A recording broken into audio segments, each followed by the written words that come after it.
Lucia in London, a 5-part comedy series based on the novel by E F Benson, dramatised and narrated by Aubrey Woods, with Barbara Jefford as Lucia, Jonathan Cecil as Georgie Pillson, and Jane Wenham as Daisy Quantock. Lucia in London. Part 1, Peppino's Legacy.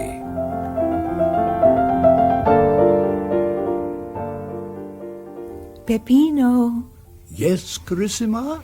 I have sketched out, nothing more than that, some suggestions for the note I might send to dear Daisy Quantock, and indeed to our other kind friends, thanking them for their expressions of sympathy in our tragic bereavement. Then, if you approve, and only then, I will have Grosvenor deliver them by hand. I'm sure I shall approve. Lucia mia? Mrs. Emmeline Lucas and her husband Philip delight in addressing each other in the Italian mode, he greeting her as Lucia from La Lucia, the wife of Lucas, and she responding in the same vein. Such a sad task, Peppino mio. Considering the Peppino's aunt, who died earlier in April, was 83 years old and had spent the last 7 of them bedridden in a private lunatic asylum, it is generally and reasonably hoped among his friends and those of his wife that the bereavement will not be regarded by either of them as an intolerable tragedy. Daisy Quantock, in fact, who, like everybody else in Riseholme, has sent a neat little note of condolence to Mrs. Lucas, has, without using the actual words, happy release, certainly implied them. Do read out your suggestions, Cara. After the formal thanks, Mr. and Mrs. Philip Lucas immensely prize your expressions of, etc. Just a sentence saying, "It has been a terrible blow to my poor Peppino and myself, for we trusted that Auntie Amy might have been spared us for a few years yet. Ever, dear Daisy, or dear Mrs. Boucher, or dear Lady Ambermere, your sad Lucia." Perfect, my dear. Grosvenor, Lucia's parlourmaid, is dispatched with the note down Riseholme's single, beautifully kept Elizabethan street to Daisy Quantock's cottage. Daisy is busy, like everybody else in the village, on this beautiful April afternoon of 1927, with her garden, hacking about with a small but destructive fork in her flower beds, when her parlourmaid shows Grosvenor down the steps from the dining room. Oh, yes. Grosvenor, what is it? Mrs. Lucas asked me to deliver this note to you personally, ma'am. Oh, well, just a moment. While I take my gloves off. Does it require a reply? No, indeed, ma'am. Very well, Grosvenor. Thank you. Not at all, ma'am. Now, what does she say? Well, really, and not a word about expectations. Rubbish! She expresses her reaction to this absurd note so loudly that Georgie Pillson, in the next garden, thinks he is being addressed. What's that? Georgie, come to the fence a minute. I want to speak to you. Georgie, longing for a little gossip, lets go of the handle of his roller, which, thus suddenly released, gives a loud squeak and raps him smartly on the elbow. Oh, tarsal thing. What is it? Shall I like it? I don't know if you'll like it, but it's your Lucia. I sent her a little note of condolence about the aunt, and she says it has been a terrible blow to Peppino and herself. They hoped that the old lady might have been spared them a few years yet. No. Such a pack of nonsense. Last time Peppino went to see her, she bit him. Sling for a week afterwards, don't you remember? And he was terrified of blood poisoning. How can her death be a blow? Well, I do see what you mean, Daisy. Georgie, I've got it. What is it, then? Why, don't you see? Peppino is Auntie's heir. She was unmarried, and he's the only nephew, and probably he has been left piles and piles. Ah! So naturally they say it's a terrible blow, to show that they don't care about the money. The more they're left, the sadder it is. So natural. Have you seen her since? Not for a quiet talk. Peppino was there. And a man who I think was Peppino's lawyer. That proves it. And nothing was said of any kind. Well, I did hear the lawyer say something to Peppino about pearls. Yes, I do remember the word pearls. Perhaps it was the old lady's pearls. Well, it couldn't have been Peppino's. He has one in a tie-pin. It's called pear-shaped, but there's little shape about it. When do wills come out? Oh, not for ages, months. Oh. There is a house in London, I know that. Oh? Whereabouts? Well, I couldn't tell you for certain, but I know Peppino went up to town not long ago to see about some repairs, and I know he went to Harrods afterwards and walked there, because he and Lucia were dining with me, and he said so. So, the house must have been close to Harrods. Quite close, I mean, because it was raining, and if it had been any reasonable distance, he'd have had a taxi. So, it might be Knightsbridge. How frightfully secretive people are.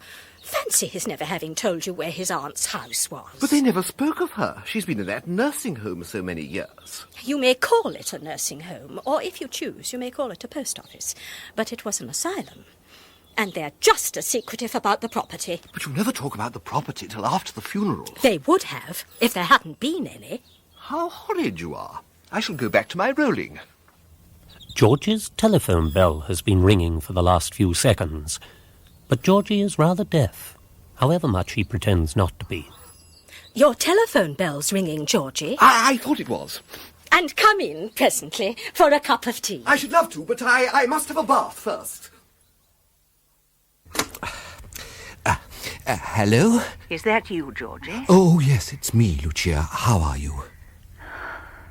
Quite well. And so is my Peppino, thank heaven. Bearing up wonderfully.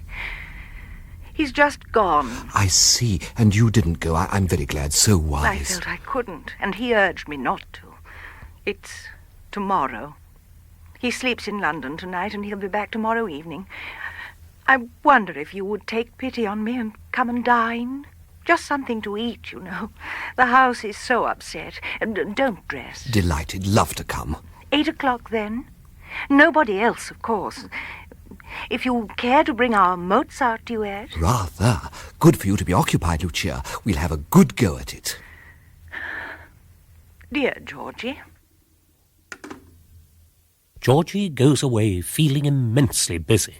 There is so much to think about and to do. Calculations to be made regarding the actual amount of the Lucas's fortune. And he has to get his clothes out and select something that will do for tea and also for dinner. There is a new suit which he has not worn yet. Rather daring. For the trousers, dark fawn, are distinctly of Oxford cut, and he feels quite boyish as he looks at them. He ordered them in a moment of reckless sartorial courage, and a quiet tea with Daisy Quantock, followed by a quiet dinner with Lucia, is just the way to make a beginning with them. Are Oxford trousers meant to turn up at the bottom? No, I think not. Don't they make one's feet look small? Georgie puts an amethyst pin in his silvery grey tie, which gives a pretty touch of colour, brushes his remarkably auburn hair back from his forehead, so that the toupee is quite indistinguishable, and hurries downstairs to go out to tea with Daisy Quantock. 37, 47, 52, and carry 5. Hello, Daisy. Wait a moment, Georgie. Now, where was I? The house, say 17, if it's near Harrods, and the nursing home must have been 5, and then the servants and general expenses, say 10. So that means Auntie needed £25 a year. Oh, that can't be right. Oh, I left off the noughts. You put me out, Georgie. Yes, that's better. Now, altogether, it's £2,500 a year. I made it 2,600, but we're pretty well agreed. Well, it's a lot of money. Well, let's have some tea, Georgie. Oh, yes, do let's. What will she do with it? Yes, do tell me what you think she'll do with it. I've been puzzling over it too. Oh, I can't imagine. She's got everything she wants now. There's your tea. Oh, thank you. Perhaps she'll just hoard it. Oh, I don't think Lucia will do that, but it did occur to me that she might want to decorate... The house in London, you mean? Well, of course. If they kept both houses open, with a staff in each, so that they could run up and down as they chose, that would make a big hole in it. Lucia has always said that she couldn't live in London, but she may manage it if she's got a house there. I'm dining with her tonight. Perhaps she'll say something. Lucia would be wise not to waste any time if she intends to have any fun out of it, for you know, Georgie, we're beginning to get old. Huh? I'm 52. How old are you? Georgie dislikes this barbarous sort of question. He has been the young man of Riseholme so long that the habit is ingrained, and he hardly believes that he is 48. I'm 43. But what does it matter how old we are, so long as we're busy and amused? And I'm sure Lucia has got all the energy and life she ever had. I shouldn't be a bit surprised if she made a start in London and went in for all that. Only, on the other hand, of course, there's Peppino, and he only cares for writing his poetry and looking through his telescope. I hate that telescope. He took me up onto the roof the other night and showed me what he said was Mars. And I'll take my oath he said the same one was Venus only a week before. But as I couldn't see anything either time, it didn't make much difference.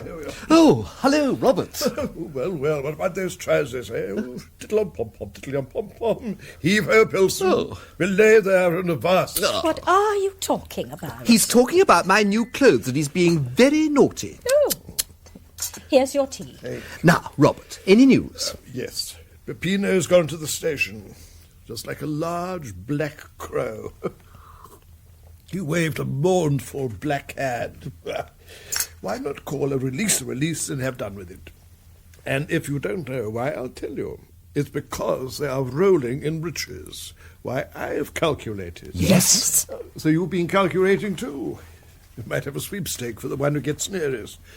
I say 3,000 a year. Oh, not so much.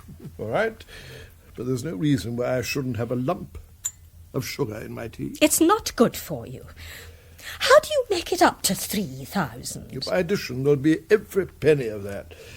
I was at the lending library after lunch, and those who could add made it all then.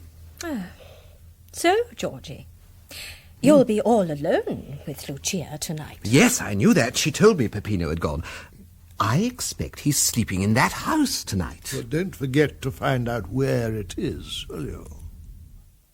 When Georgie arrives home, in order to get a little rest before going on to dinner, and to practice the Mozart duet, which he and Lucia have not tried as yet, his parlour-maid, Foljambe, greets him with the news that... There's been a trunk call while you were out, sir. But I couldn't make nothing of it. What do you mean, Foljambe? It was somebody in a great hurry, sir, who kept asking if I was... Excuse me, sir. If I was Georgie. I kept saying I wasn't, but I'd fetch you. That wouldn't do. She said she'd telegraph. But who was it? I couldn't say, sir. She never gave a name. She? Sounded like one. Most mysterious. Thank you, Foljambe. Not at all, sir. I wonder who it was. How tiresome not to know. I'd better practice the Mozart, as we haven't tried it before. Now, where is it? I'd better practice both parts and let her choose which she likes. The evening has turned chilly, and when the time comes to trot across to Lucia's house, Georgie puts on his blue cape with the little velvet collar. Lucia's maid, Grosvenor, receives him. Good evening, Grosvenor. Good evening, sir. May I take your coat? Oh, thank you. She now precedes him, not at her usual brisk pace, but sadly and slowly, opens the door of the music room and pronounces his name. Mr. Pillson, ma'am. Georgie, dear. Good of you. Would you care to go straight into dinner, ma'am? Thank you, Grosvenor. Give me your arm, Georgie. Lucia is dressed in deep mourning, and as they proceed to the dining room, Georgie thinks he recognises the little cap she wears as being that which had faintly expressed her grief over the death of King Edward VII. She wears it back on her head, revealing on each side of her forehead hard, neat undulations of black hair that conceal the tops of her ears. She bears the weight of her 40 years extremely lightly, and black certainly suits her very well. Allow me, Lucia. Thank you, Georgie. Shall I serve, ma'am? Thank you, Grosvenor. Georgie? Yes? Any news? Well, I've hardly been outside my house and garden all day, rolling the lawn. But I did have tea with the Quantocks, and while I was out, there was a trunk call for me. So tiresome, I can't imagine who it was. I had a sort of presentiment, Georgie, when I saw that telegram for Peppino 2 days ago, that it was bad news. That will be all, Grosvenor, thank you. Very good, ma'am. What delicious fish. Tastes of the sea. And I am so hungry after all my rolling. Poor Peppino went quite white. It's bad news, Cara, he said, and we've got to help each other to bear it. Where is the poor fellow going to sleep tonight? In Auntie's house in Brompton Square. She had a house there, did she? Yes, a charming house, and full, of course, of dear old memories for Peppino, for he used to go there when he was a boy. And has she left it to him? Yes, and it's freehold. That makes it easier to dispose of if Peppino settles to sell it. And beautiful Queen Anne furniture. Probably worth a fortune. Peppino would hate to have to part with Auntie's things. So many memories. And a picture of her with her pearls over the fireplace by Sargent. Quite an early one. Some fine Chinese Chippendale chairs in the dining room. We must try to keep some of the things. But where will you put all these lovely things if you sell the house? Well, nothing is settled yet. Neither he nor I can think of anything but dear Auntie. When Peppino saw her last, she was so full of vigour. Was that the time she bit him? I think not. Oh dear, and of course you must feel it dreadfully. What is the sergeant, a Kit Kat or a full length? Full length, I believe. I don't know where we could put it here. And a William III whatnot. Another glass of wine. Now, I'm going to give you one. It's just what you need after all your worries and griefs. Just half a glass. You're so dear and understanding, Georgie. I couldn't talk to anyone but you. You may serve the next course, Grosvenor. Very good, ma'am. Excuse me. There'll be a terrible lot of business for Peppino. Everything in Brompton Square has to be valued, and we have to pay on the entire contents. The very carpets and rugs are priced, and some are beautiful Persians. Thank you, Grosvenor. We can help ourselves to cream. Very good, ma'am. And when all that has been paid and finished, Georgie, there is the higher super tax. But there's the bigger income. Yes, that's one way of looking at it. And there's a beautiful music room. Georgino, I suppose everybody in Risehome is all agog to know what Peppino has been left. That is so dreadfully vulgar, but I suppose it's natural. Is everybody talking about it? Well, I have heard it mentioned. But so much more than the actual money is the responsibility it brings. Oh, of course. And then there's Auntie's house. Are we to sell that? I believe you're thinking of keeping it and partly living there. Hush, Georgie. Not a word must be said about that.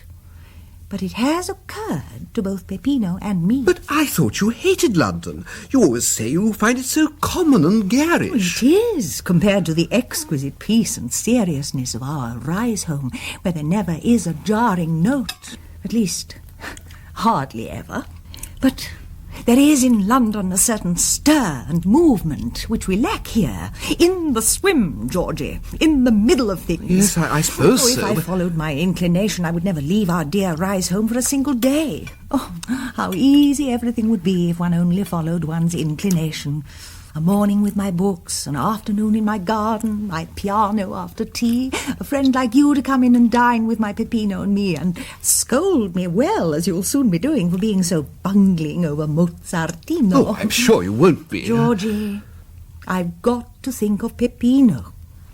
Dear, contented Peppino would never complain if I refused to budge. He would read his paper and potter in the garden and look at the stars through his beloved telescope. But is it a life for a man? Well, I've always been You're different, my dear. You've got that wonderful power of being interested in everything. But think what London would give Peppino. His club, The Astronomer Royal is a member. His other club, Political, and politics, have lately been quite an obsession with him. The reading room at the British Museum. Oh, yes. No, I must and I do think of Peppino. I mustn't be selfish, Georgie. But how on earth are we to get on without you? Oh, sweet of you to say that, Georgie, but you mustn't think I'm deserting Risehome. Then would you keep both houses open? Peppino thought we could manage it. He was calculating it out last night, and with board wages at the other house and vegetables from the country, he thought that with care we could live well within our means. Peppino has such a head for detail. He intends to keep a complete set of things, clothes and sponge and everything, in London, so that he will have no luggage. Such a saving of tips and small expenses. Yes, of course it would be, yes. Then there will be no garage expenses in London. We shall leave the motor here and rough it with tubes and taxis. Tell me, how much do you think it'll all come to? The money he'll come into, I mean. About 3,500 a year when everything's paid. Our income will be doubled, in fact.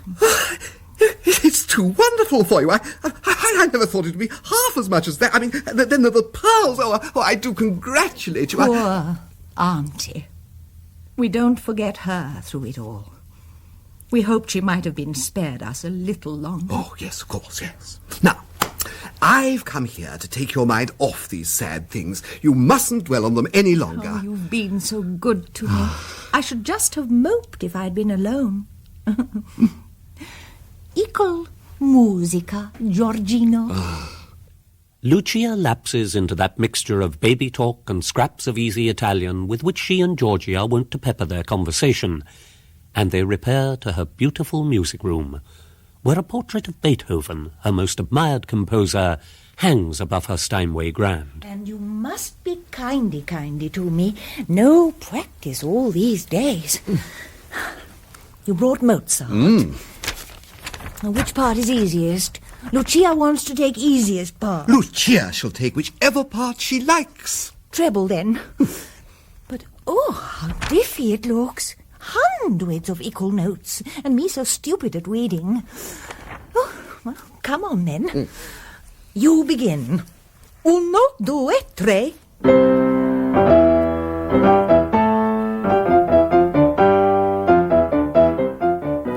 The light by the piano is not very good, but Georgie does not want to put on his spectacles unless he is obliged, for he does not think that Lucia knows that he wears them. And somehow, spectacles do not seem to go with Oxford trousers. But it is no good. Me must put on speckies. Me a blind old man. And me a blind old woman. I've just got speckies too. Oh, Georgie, aren't we getting vecchio? There. Now we'll start again. Uno, due.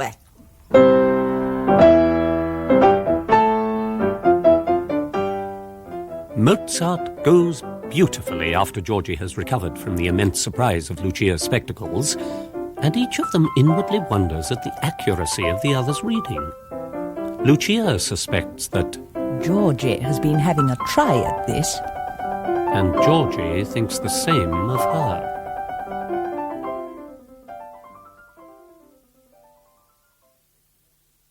Their duet over, Lucia walks with Georgie to the door and strolls out into the little garden in front where the daffodils are in flower.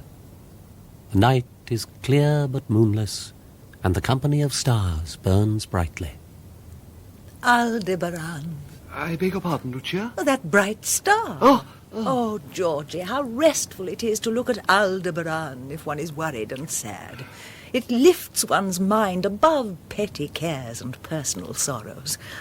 The patines of bright gold. Wonderful Shakespeare. Look in tomorrow afternoon, won't you, and tell me if there is any news. Naturally, I shan't go out. Oh, come and have lunch. No, dear Georgie. The funeral is at 2. Putney Vale. Buonanotte. Buonanotte, dear Lucia.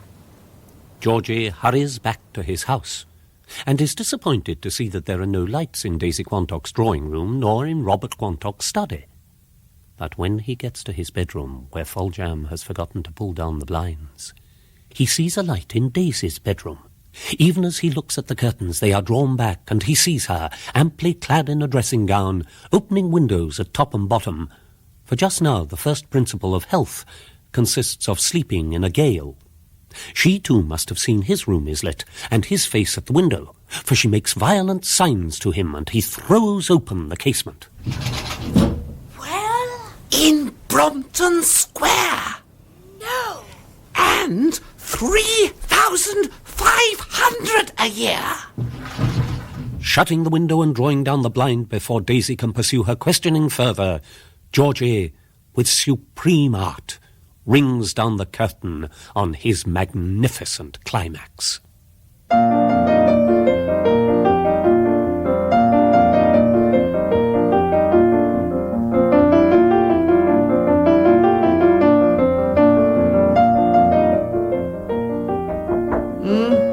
Oh, come in, Foljambe. Your early morning tea, sir. Thank you, Foljambe. And there's this telegram. No. Oh, probably from the lady who telephoned yesterday, I shouldn't wonder. Oh, yes, of course. What a lot of pages. Oh. Something wrong, sir? Oh, no, Foljambe. It's from Mrs. Shuttleworth. That's nice, sir. Oh, yes, isn't it? Beloved Georgie. Rang you up.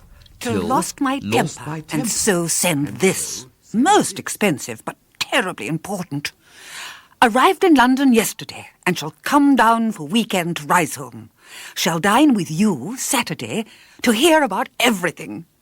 Come to lunch and dinner Sunday, and ask everybody to one or other, particularly Lucia. Bringing cook, but order sufficient food for Sunday. Wonderful American and Australian tour. Taking house in London for season. Shall motor down. Bless you. Olga. Georgie springs out of bed, and his eye falls on a large photograph on his bedside table representing Brunhilde. It is signed, Olga to beloved Georgie. And he recalls with joy that wonderful 6 months when Mrs. Shuttleworth, Olga Braceley, the world-famous prima donna, had bought a house in Riseholme, altered all the values of everything, and completely conquered his heart.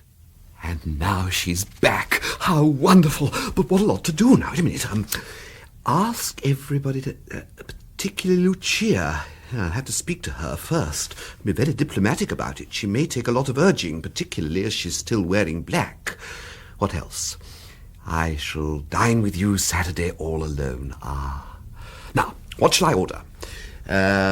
Oysters to begin with, I think. And then,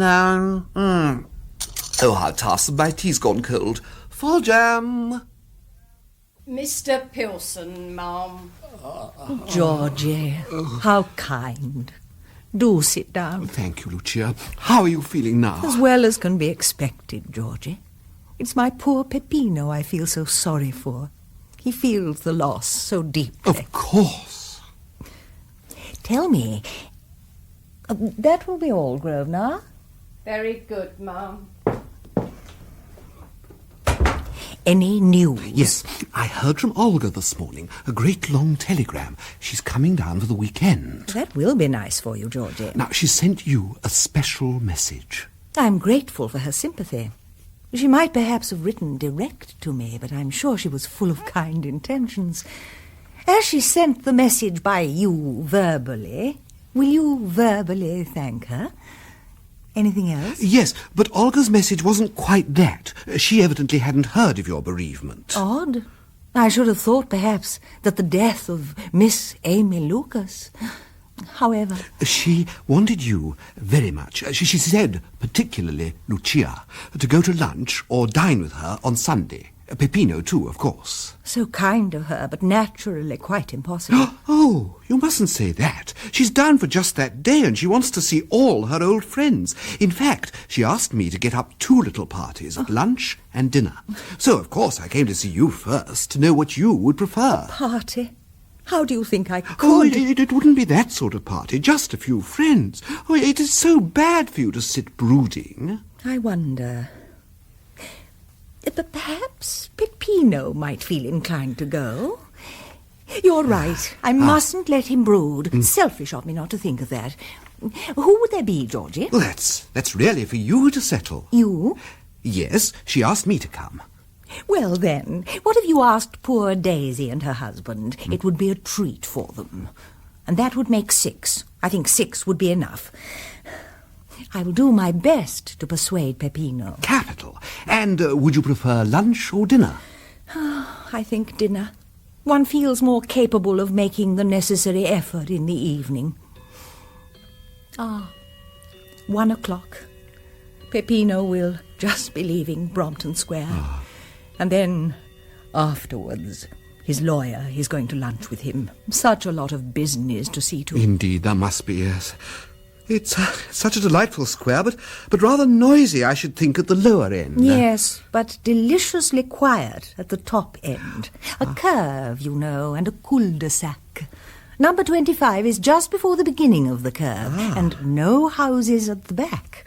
Just the peaceful old churchyard, though sad for Peppino to look out on this morning. My music room looks out at the back. How very pleasant. Well, Georgie, you will be very busy this morning getting all the guests for Sunday, and I mustn't keep you. But I should like to play you a morsel of Stravinsky, which I've been trying over. Really? Terribly modern, of course, and it may sound hideous to you at first. But there is something about it, and one mustn't condemn all modern work unheard. Sit by me and turn over quick when I nod. Oh, yes, yes. Something like this.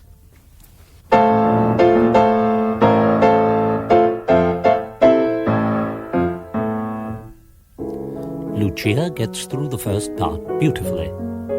But then everything seems to go wrong. Georgie had expected it all to be odd and aimless, but surely Stravinsky hadn't meant quite what Lucia is playing. Then he suddenly sees that the left hand has moved into the treble clef, and Lucia has not observed this. She goes on playing with amazing agility, nods at the end of the second page, and then luckily it changes back into its original clef. Would it be wise to tell her? No, I think not. Next time she tries it, or the time after, she'll very likely notice the change of clef.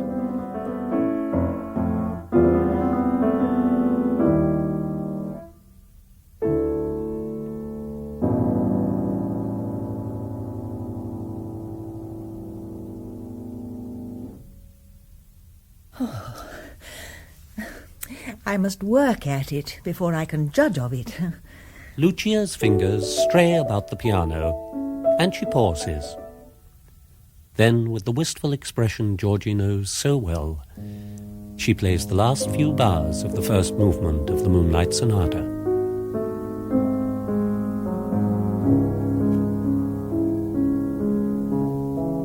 Georgie sets his face also into the Beethoven expression, and as the music ends, gives the usual little sigh. Divine.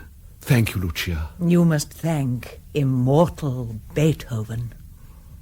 Georgie's next visit on his vicariously hospitable errands is to Daisy Quantock. He means to leave once he has secured her and her husband for dinner with Olga, but is fascinated by the fact that she has dug a large trench round her mulberry tree and now gets back to work with a wood axe. Gracious! What are you doing? I'm pruning the roots of my mulberry tree, of course.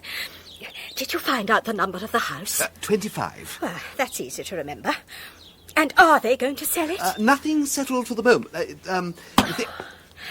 My dear, you're being rather drastic, aren't you? Won't it die? Not a bit. It'll bear twice as many mulberries as before. Last year there was one. You should always prune the roots of a fruit tree that doesn't bear.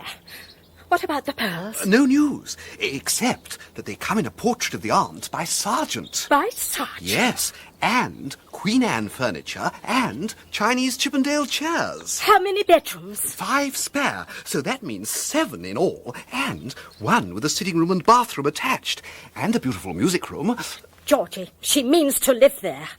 You don't count the bedrooms like that in a house you're going to sell. It isn't done. Nothing settled, I tell you. So, you'll dine with Olga on Sunday, and now I must fly and get people to lunch with her. Oh, a lunch party too? Yes, she wants to see everybody. And 5 spare rooms, did you say? Oh!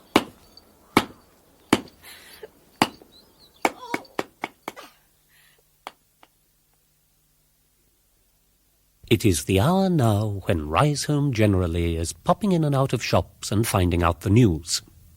It is already known that Georgie dined with Lucia last night, and everyone is agog to discover if anything definite has yet been ascertained about the immense fortune which has certainly come to the Lucases. Mrs. Boucher spies Georgie going into the greengrocer's, and when he comes out, there she is, seated in her wheelchair on the village green, apparently admiring the view. The popular estimate has grown like a gourd. 500,000, I heard, Mr. Georgie. Oh, hardly that, I think. 3,500 a year seems to be the general estimate of the income. Well, an immense fortune. I call it an immense fortune, and I hope Mrs. Lucas will use it well. Brompton Square, too. I had an aunt who lived there once, and she used to say that she would sooner live in Brompton Square than in Buckingham Palace. What will they do with it, do you suppose? It must be worth its weight in gold. What a strange coincidence that Mr. Lucas's aunt and mine should both have lived there. Any more news? Yes, Olga's coming down tomorrow. Well, that's a bit of news. And she wants you and the Colonel to lunch with her on Sunday. She told me to ask all her old friends. Well, I call that most kind, and of course we'll go. When does she arrive? On Saturday. She's dining with me. Catching up on the news, I'll be bound. Well, don't forget to tell her about the time Mr. Lucas's aunt bit him. But, Georgie, do you mean she actually bit him? Quite deeply. Good heavens! To think that I once thought that Riseholme was a quiet, backwatery place where I could rest and do nothing but study. But it's a world. There's always something wildly exciting going on. Oh, what fools people are not to take an interest in what they call little things. But now go on about Lucia. It's his aunt, isn't it? And mad. Yes. And Peppino's been left her house in Brompton Square. No, but that's where I have taken a house for the season. What number? 25. 25? Why, that's just where the curve begins. Oh, and a big... Yes, a big music room built out at the back. Oh, it's almost exactly opposite. But mine's a small one. Just room for my husband and me and 1 spare room. Go on quickly. Yes, and 3,500 a year and some pearls. And the house is full of beautiful furniture. And will they sell it? Nothing settled. Ah, that means you think they won't. Do you think that they'll settle all together in London? No. I mean, no, I don't think that. No. You're being tactful, so I won't pump you. Oh, and I met Colonel Boucher. Why only 1 bulldog? Well, because the other always growled so frightfully at Mrs. Boucher. He gave it away to his brother. And Daisy Quantock? Is it still spiritualism? No, that's over, though I rather think it's coming back. After that it was sour milk, and now it's raw vegetables. You'll see tomorrow at dinner. She brings them in a paper bag. Georgie! No, what I want to know is, why did Lucia send across for my manual on auction bridge? She thinks all card games imbecile. Oh, Georgie, that's easy. Why, of course, Brompton Square, though nothing settled. Parties, you know, when she wants people who like to play bridge. It might be that, but it would be tremendously thorough. Well, how else can you account for it? Oh, by the way, I've had a listening in put up at Old Place. Oh, yes, I know, yes. I saw them at it yesterday, putting one of those things on your roof. Oh, look, don't turn it on tomorrow night. Oh. Lucia hates the wireless. She had an unfortunate experience of it once. She was on a visit to London, and her hostess switched it on, and everybody was regaled with a very vivid lecture on pyorrhea by a hospital nurse. Ugh. Now, do tell me about yourself. Well, I'm singing twice a week. Brunhilde and Lucrezia and Salome. Oh, my dear, how I love it. But I shall come down here every single weekend. Oh. Now, to go back to Lucia, do you suppose she'll settle in London for the season? I believe that's the idea. Fresh worlds to conquer. I think you may be right about the auction bridge. You see, that would account for Stravinsky, too. What's that? Well, she played me a bit of Stravinsky yesterday morning, and before she never would listen to anything modern. It all fits in. Oh, perfect. Oh, I can't wait for our dinner party tomorrow night. Oh, Georgie, do you think she'll wear the pearls? I'm not quite sure. Shall we go into the dining room? Foljambe will be getting restless. Yes. I have put your piano music in the portfolio, Lucia mia, and left it on the table by the front door so that we don't forget it. Thank you, Peppino mio. What is the time now? 5 minutes to 8, my dear. And dear Olga's invitation is for 8 o'clock, is it not? Yes, indeed, Cara. Then if we leave in 15 minutes' time, it will give poor dear Daisy and Robert the chance of a few words with Olga before we arrive. Yes, indeed. Georgie, I am sure, would have been there the entire day. Peppino? Yes, my dear? Although I felt it would have been wrong, terribly wrong, for either of us to have come out of mourning just yet, I think we should try, for dear Olga's sake, she does so look forward to our being there, to cast off the numb misery of our bereavement, just for this evening. Oh, yes. So, I think just a little, very discreet jewellery. If you agree, Peppino. Of course. Well, then, let me see. My gown will be black, of course, so the gold brooch, I think, and bracelets would be permissible. Not, I feel, the cameo. No, frivolous.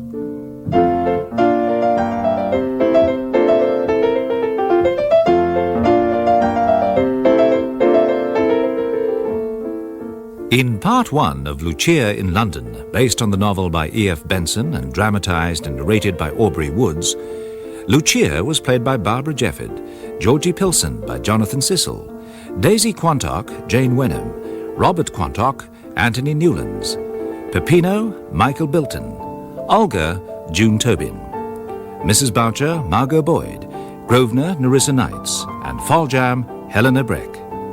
The pianist was John Owen Edwards. Lucia in London is directed by John Cardy.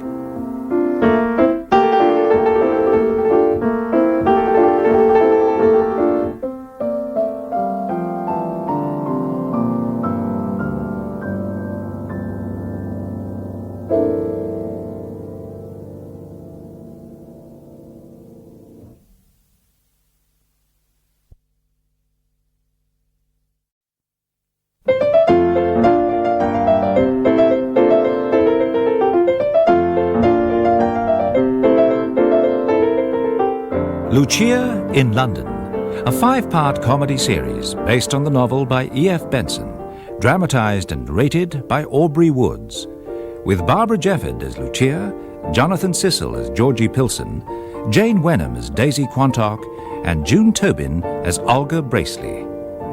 Lucia in London, Part 2, coming out. Have you my music, Peppino? Yes, my dear. And our evening shoes? Yes, indeed. Then let us go. 8:15. Good. I feel, Peppino, that it would have been, how can I put it? Unseemly of us to be the first to arrive at dear Olga's party, with the memory of poor Auntie's death still fresh in everybody's minds. How thoughtful of you, Lucia. Mrs. Emmeline Lucas and her husband Philip, Lucia and Peppino to their many close friends, are the last to arrive at Olga Bracely's party. Everyone, of course, is wondering if Lucia will wear the pearls which she is rumoured to have inherited quite recently from Peppino's late Aunt Amy. But her only ornaments prove to be 2 black bangles and the brooch of entwined sausages of gold containing a lock of Beethoven's hair. As a matter of fact, Beethoven's hair fell out some years ago, and she has replaced it with a lock of Peppino's, which is the same colour as that of the dead master. So kind of you to invite us, Miss Olga. So kind of you to come. And so good for my poor Peppino. I've been telling him he must face the world again and not mope. Daisy, dear. Sweet to see you. And lovely to see you too, Lucia. And Mr. Robert. Pleasure, Mrs. Lucas. Georgie. Good evening, Lucia. Well, I do think this is a delicious little party. Oh, yes, indeed, Cara. It is just like the arrival of royal personages, and Olga has to stiffen her knees so as not to curtsy. Lucia is not known as the Queen of Riseholme for nothing. During dinner, she gently edges the conversation in the direction of the city which she herself had once described as that fiddling little ant-hill by the Thames. Oh, the excitement, the sophistication of London. And you can only spare us just 2 days, Miss Olga, or at least so Georgie tells me, and he usually knows your movements. I'm afraid so. I start rehearsals for Lucrezia at the beginning of next week. I must certainly manage to be in London for a week or 2 this year, and come to Siegfried and the Valkyrie, and, of course, dear Signor Cortese's Lucrezia. Georgie? Yeah, what is it, dear You Lucia? must take me up to London when the opera comes on. Oh. Or perhaps... Peppino, shall I tell all our dear friends our little secret? If you say no, I shan't. But please, Peppino. Oh, very well, Cara, if you wish. You see, a little property has come to us, that grievous tragedy last week. Oh, yes, indeed. Thank you, dear Olga. A house has been left to Peppino in Brompton Square, all furnished and with a beautiful music room. So we're thinking, as there is no immediate hurry about selling it, of spending a few weeks there this season, very quietly, of course, but still perhaps entertaining a few friends. Then we shall have time to look about us, and as the house is there, why not use it? We shall go there at the end of the month. No. Ah, so sweet of you all to say no. But there it is. Peppino and I have talked it over. Non è vero, carissimo? Sì, carissima. And we feel that there is a sort of call to us to go to London. Dearest Aunt Amy, you know, and all her beautiful furniture. She never would have a stick of it sold, and that seems to point to the fact that she expected Peppino and me not to wholly desert the dear old family home. Aunt Amy was born there 83 years ago. My dear, how it takes one back. Can you remember that, Lucia, dear? But it isn't the past only that we're thinking of, dear Daisy, but the present and the future. Oh, yes, you're so wise to take that view. Dear Miss Olga, how good of you to take an interest in our little affairs. You with your great mission of melody in the world. I am encouraged. Well, now that this opportunity has come to us of perhaps having a little salon in London, Peppino and I feel that we ought to take it. Don't we, sposo mio?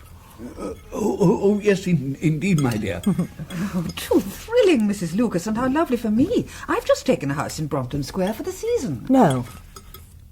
Which? Oh, just one of the little ones, almost opposite yours, 42A. Ah, such dear little houses.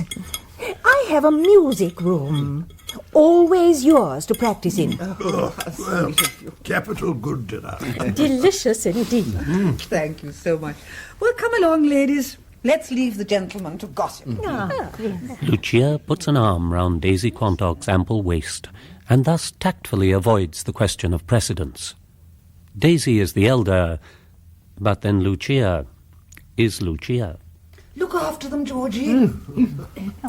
Perhaps because they are less interested in gossip, Georgie has little use for the society of his own sex unless they are young, which makes him feel young too, or much older than himself, which has the same result. So when he has let Robert and Peppino have one small glass of port each, he breaks up this symposium.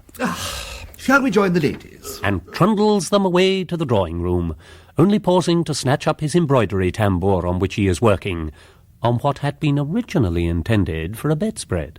But it's getting so lovely, I think when it's finished, I'll put it on top of my piano. Yes. Here we are, ladies. Now. Hush, Georgie. Gentlemen, the listening in, the Moonlight Sonata. Now, the Moonlight Sonata, especially the first movement, has an almost sacred significance in Rise Home. It is Lucia's tune, much as God Save the King is His Majesty King George V's tune. Whatever musical entertainment is going on, it is certain that Lucia, if present, will sooner or later be induced to play the first movement of the Moonlight Sonata.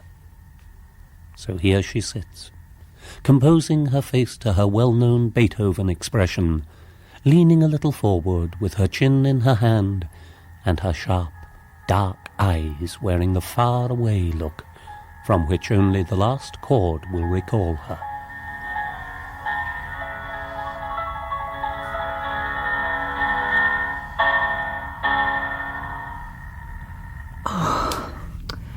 A treat. Really most enjoyable. That dear old tune. I thought the first movement was a little hurried. Cocteau, I remember, took it a little more slowly and a little more legato. But it was very creditably played. I wonder who did play it. Do look it up in the paper, Miss Olga. I'm afraid the paper was used to light the drawing-room fire. But, well, really, I ought to have stopped the wireless because we don't need it to hear Beethoven. Do show us what you mean about the first movement, Mrs. Lucas. Well, just a bar or two, shall I?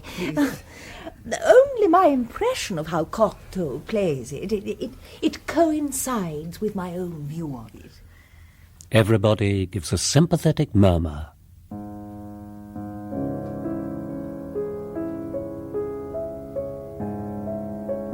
And they have the closing bars of the first movement of the Moonlight Sonata all over again.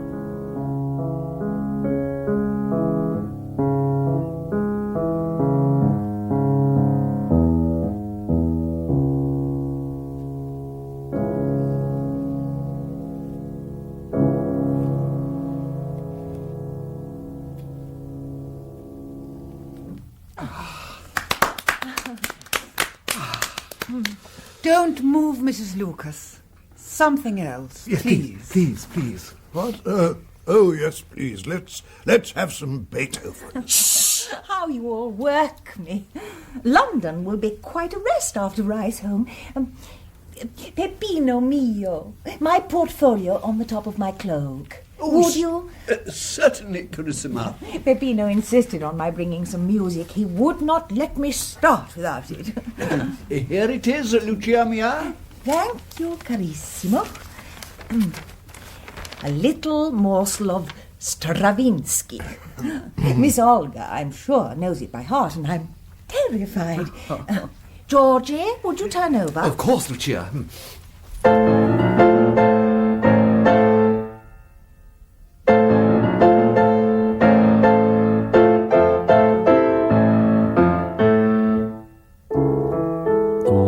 Of Stravinsky has improved immensely. It is still very odd, very modern, but not nearly so odd as when a few days ago Lucia had failed to observe the change of clef. But it is not the morsel of Stravinsky alone that Lucia is practicing. It is modern life, modern ideas on which she is engaged, preparatory to her descent on London. Though still in harbour in Riseholme, so to speak, it is generally felt that Lucia has cast off her cable and is preparing to put to sea.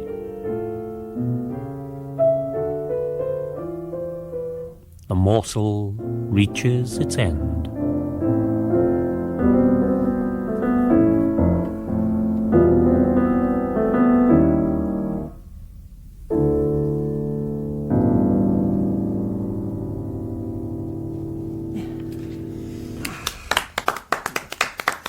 Very pretty. I call that very pretty.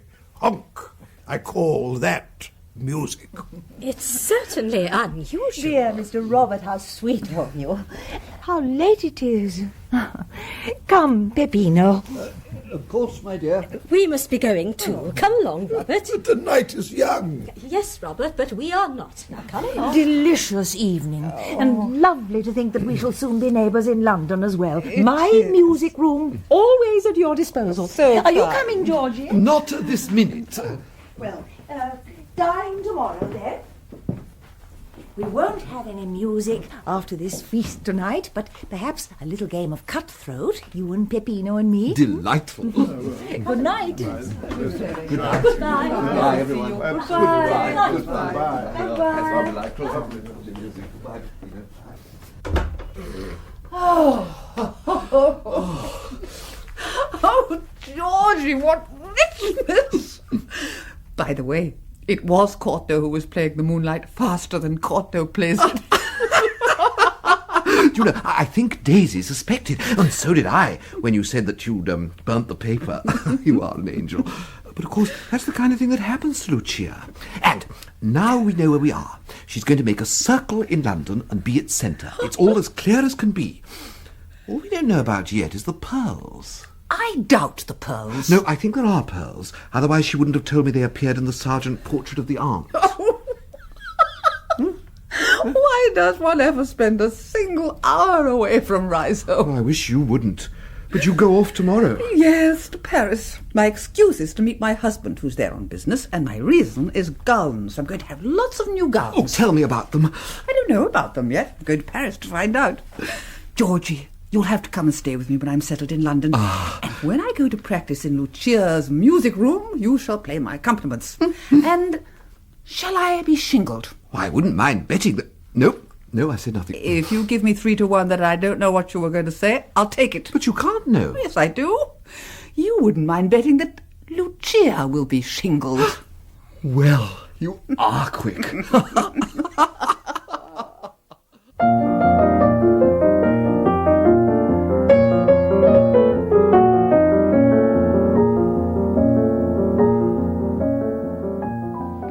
Georgie! The thing about Whiting is that... Mr. Georgie! Oh, Daisy, how you startled me. I was just asking Mrs. Boucher whether she thought I should buy oysters or whiting for my lunch. And I said whiting.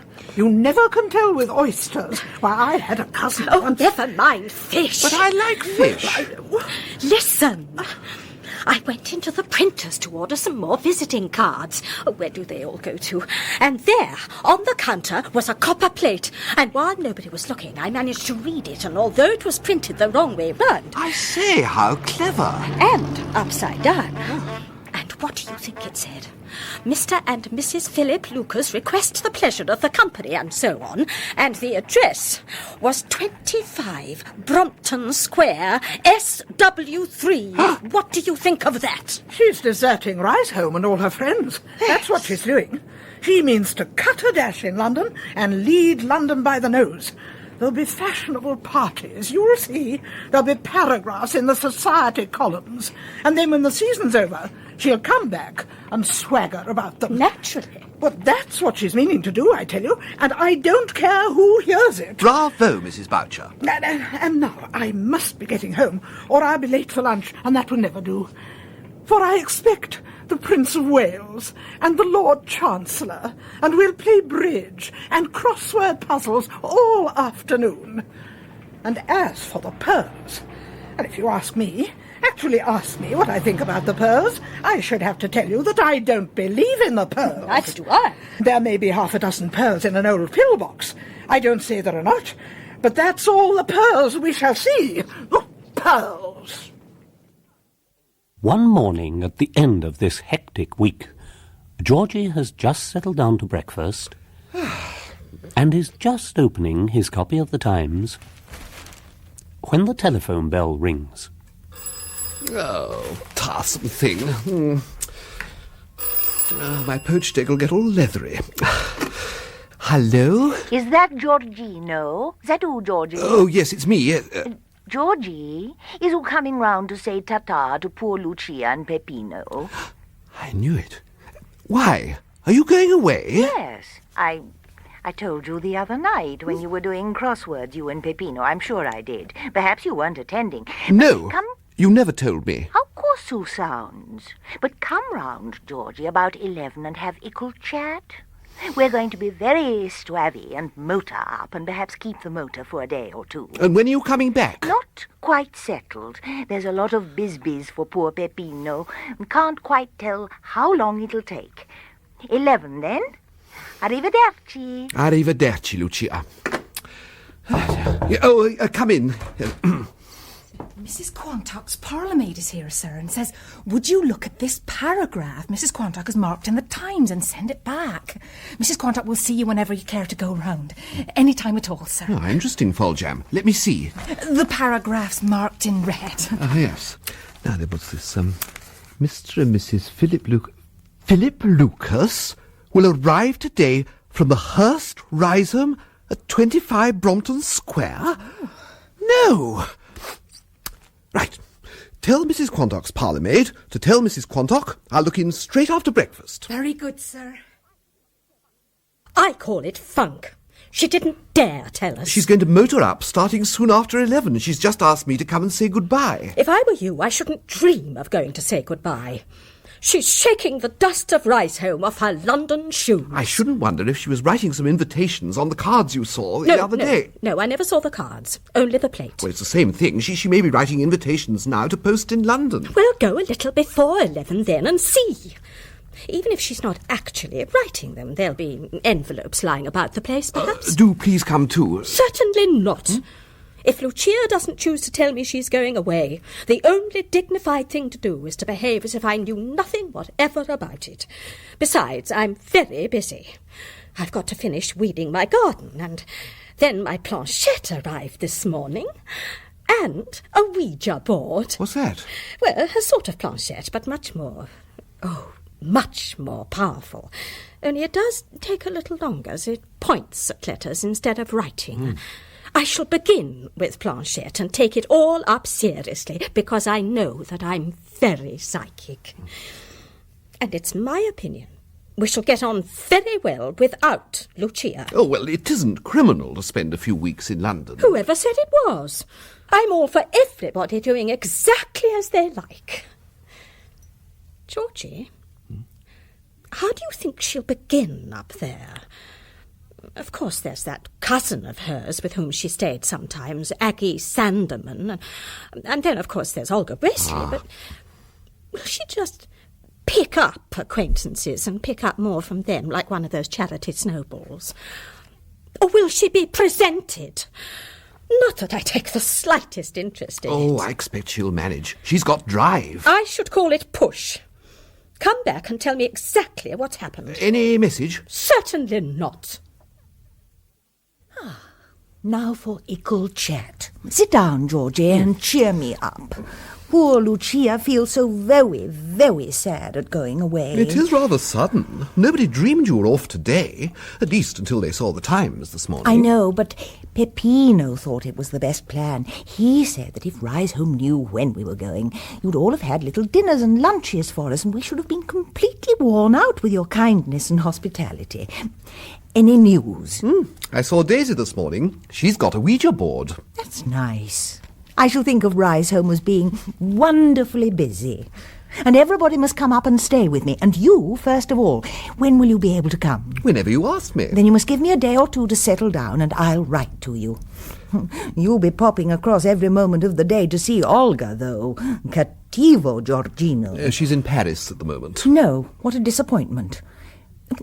I'd already written her a card asking her to dine with us the day after tomorrow. Oh, and what are you going to do tonight? Dining with dear Aggie Sandeman. I threw myself on her mercy. I hoped we should have had just a little quiet evening with her, but it seems that she's got a large dinner party on. Oh, Georgie, to think of you in dear old quiet Risehome, and poor Peppino and me gabbling and gobbling at a huge party. Poor Lucia. I shall think of you. Bless you, Giorgino. Goodbye, dear music room. How glad I shall be to get back. Come in and play the piano sometimes, and then it won't feel lonely. Let's go into the giardino.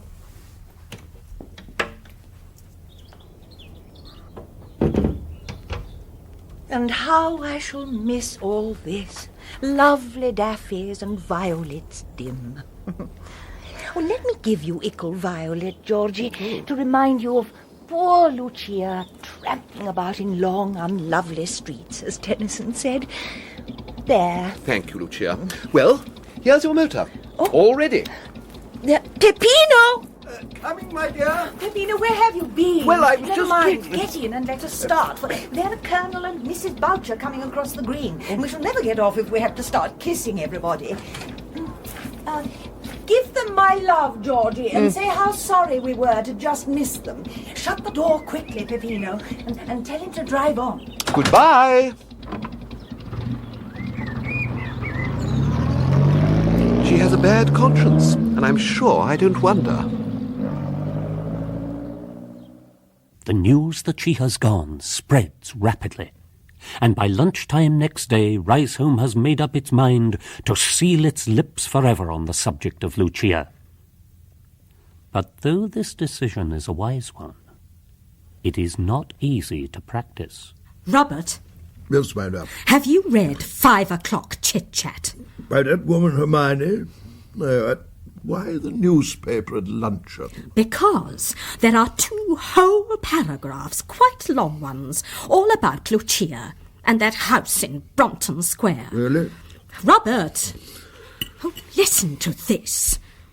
Her beautiful little residence is a veritable treasure house of exquisite furniture, with a charming music room where Mrs. Lucas gave me tea from her marvellous Worcester tea service. And that was the very day she arrived. Let me see. Good Lord. This most accomplished musician and Shakespearean scholar has made her Elizabethan country seat of Risehome a centre of culture and art. Country seat, indeed. But nobody would suspect the blue-stocking in the brilliant, beautiful, and witty hostess. Witty, beautiful. Pass the pepper. Mr. Georgie, are you there? Yes, I'm here. Is this Mrs. Boucher? Have you read your Times today? No, I haven't had a moment. Such a lot to do. What is it? Listen to this. Mrs. Agnes Sandeman entertained the following to dinner. There's an ambassador, a marquis, a countess, dowager, 2 viscounts with wives, a baronet, a great quantity of honourables and knights, and Mr. and Mrs. Philip Lucas. They're the only ones without a title. Well, I never. Well, it's a poor consolation to know that they must have gone in last. Excuse me, sir, the 3rd post has just arrived. Oh, thank you, Foljambe.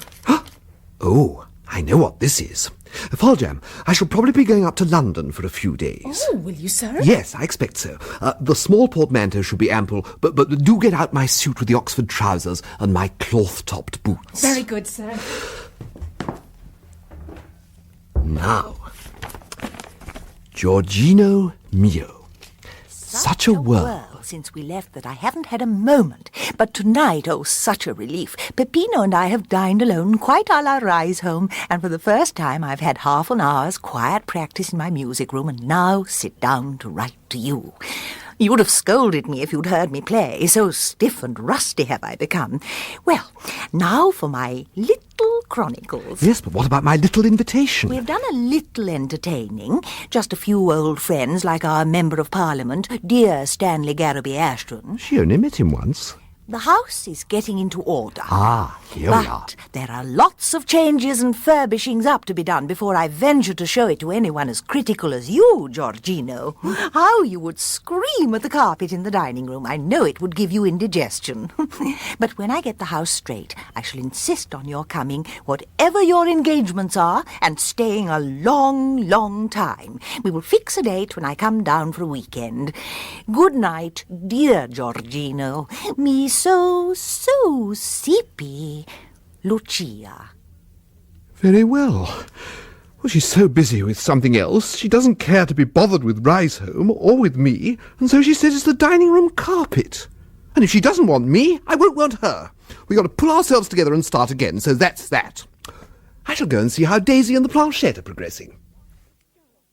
It's going wonderfully. Abfu is getting in more direct touch with me every time I sit. A day or two ago, Planchette had written, not once only, but many times, a strange sort of hieroglyphic, which might easily be interpreted to be the mystic word Abfu. Daisy has therefore settled that the name of the control who guides these strange gyrations is Abfu, which sounds very Egyptian and antique. I think all these squiggles I've been getting are really Arabic. But why does he write his name in English and his communications in Arabic? I'm sure that's not my concern. Who knows what the conditions are on the other side? No, of course. Georgie, put your hand on the planchette too. No. Georgie, I have always believed that you have mediumistic powers. Oh, well, very well then. Now, concentrate. Yes. Shut your eyes. Breathe deeply. Yes, relax. Sometimes slight hypnosis comes on, which means you get very drowsy. There is a pause while they settle themselves. And then suddenly the most extraordinary things begin to happen. The planchette vibrates like a kettle on the boil and begins to skate about the paper. It's writing something. Arabic, perhaps. Georgie opens his eyes, for it is impossible not to wish to watch this manifestation of psychic force. And he also wishes to be sure that his collaborator is not, to put it coarsely, pushing. Georgie, my hand is positively being dragged about. I shall have to open my eyes. Oh, it stopped. And it isn't Arabic. At least there's heaps of English too. No, I can see it looks like English, but what a difficult handwriting. Look, that's Abfu, isn't it? Oh, yes. And there's an L, and there it is again. And there's dead, repeated twice. And then I can see mouse. Where? There. Yes, what would dead mouse mean? It isn't dead mouse. It's dead, and then a lot of Arabic, and then mouse. No, I don't believe it is mouse. Though, of course, you know Abfu's handwriting much better than I do. It looks more like museum. Perhaps he wants me to send all the Arabic he's written up to the British Museum, so that they can read it and say what it means. Surely, that word in front of it is. It's Rise Home. Rise Home Mouse. Or Rise Home Museum. I can't think what either would mean. Well, you may depend on it. It means something. And there's dead again, and another capital L. Does it mean Lucia, do you think? I'm sure I hope it's not Lucia who's dead, but I can't think of anybody else. Could it be your mulberry tree? When I passed it just now, its leaves were all drooping. You ought never to have pruned it. Nonsense. No. Now I look at it again. I feel certain it is Rise Home Museum, and not Rise Home Mouse. The only difficulty is there isn't a museum in Rise Home. Georgie, I've got it. It's as plain as plain. What Aubrey wants us to do is to start a Rise Home Museum. Oh, think of how it would pay, too. When we are overrun with American tourists in the summer, they would all come to see it. A shilling admission, I should put it at, and 6pence for the catalogue. But what would we put in the museum? Oh, my dear, we should fill it with antiquities and things which none of us wants in our houses. There are those beautiful fragments from the Abbey which I've got and which are simply wasted in my rock garden. Now, that is an idea. I've got all those lovely pieces of iridescent glass which are always tumbling about. I would give them. And Colonel Boucher Samian ware. He was saying only the other day how he hated it, but didn't quite want to throw it away. Now, Georgie, we must form a committee at once. You and Mrs. Boucher and I. I should think that would be enough. Not Lucia? Oh, certainly not Lucia. Oh. She would only send us orders from London and want to undo all we had done when she came back, besides saying she had thought of it and making herself president. There is something in that. Of course there is. There's sense. Now I shall go straight and see Mrs. Boucher. And I shall come too. Rise Home Museum. We shall be busy again. Robert's had a word with Simpkinson about coming back and gardening for me again, so I shall have plenty of time to devote to the museum. I think Robert's given him a little tip to soothe his feelings. He's coming to see me tomorrow. Oh, yes, ma'am. Very pleased to come back. I knew you wouldn't be able to get on long without me. Now, let's have a look around and see what you've been doing. Why, whatever's happened to my mulberry tree? I've been pruning its roots. Pruning? Well, ma'am, you've done your best to do it in. I beg your pardon? I don't think it's quite dead, though. I dare say it'll pull round. What's this in my flower bed? Phlox. Broccoli. And the long bed there. I sowed a lot of annuals there, and I don't see a sign of anything coming up. I believe you've been weeding, ma'am. Naturally. I shall have to get you a lot of young plants if you want a bit of colour there. It's too late for me to put my seeds in again. Well, I shan't want the rockery. You needn't bother about that. All those stones will be carted away in a day or two. I'm glad of that, ma'am. I'll be able to get to my potting shed again. Well, I'll try to put you to rights. Thank you, Simpkinson. I'd best pull up the broccoli first. You won't want it under your windows, will you? You stick to rolling the lawn, ma'am, if you want to garden. You won't do any harm then. Good morning, Daisy. Oh, Georgie, do come into the house. I'll see you later, Simpkinson. Very good, ma'am. Come along, Georgie. I don't believe I ever told you I had a letter from Olga. We've talked of nothing but the museum lately. What did she say? Well, it's too heavenly of her. She's asked me to go up and stay with her for the first night of the opera. She's singing Lucrezia, and she's got a stall for me. No, that will be an event. I suppose you're going. Just about. It's going to be broadcasted too, and I shall be listening to the original. How interesting. And there you'll be in Brompton Square, just opposite Lucia. I've heard from her, too. Oh, what did she say? Well, apparently she's getting on marvellously. Not a moment to spare. Just what she likes. And are you going to stay with her, too? She hasn't asked me. Of course I shall go to see her. I wouldn't. If she asked me 50 times, I should say no 50 times. I wouldn't have her on our museum committee if she gave her pearls to it and said they belonged to Queen Elizabeth. I wonder you haven't got more spirit. I've got plenty of spirit, and I allow I did feel rather hurt at her letter, but then, after all, what does it matter? Of course it doesn't if you're going to stay with Olga. Oh, how she'll hate you for that. Well, I can't help it. Lucia hasn't asked me, and Olga has. Lucia really... aren't we ill-natured? Let's weege instead. Georgie finds, when he arrives next afternoon at Brompton Square, that Olga has already had an early dinner, and that he is to dine alone at 7 and follow her to the opera house, meeting her after the performance at the stage door. It is a glittering occasion. and from the moment Olga appears, the success of the opera is secure. Again and again after the first act, the curtain has to go up, and not until the house is satisfied can Georgie turn his glances this way and that to observe the audience. Ah, what a night! And how glamorous everybody looks! Oh, there's a woman in that box kissing her hand in this direction. And the man's waving his programme. Oh, where are my opera glasses? Tiresome little things. Gracious, it's them!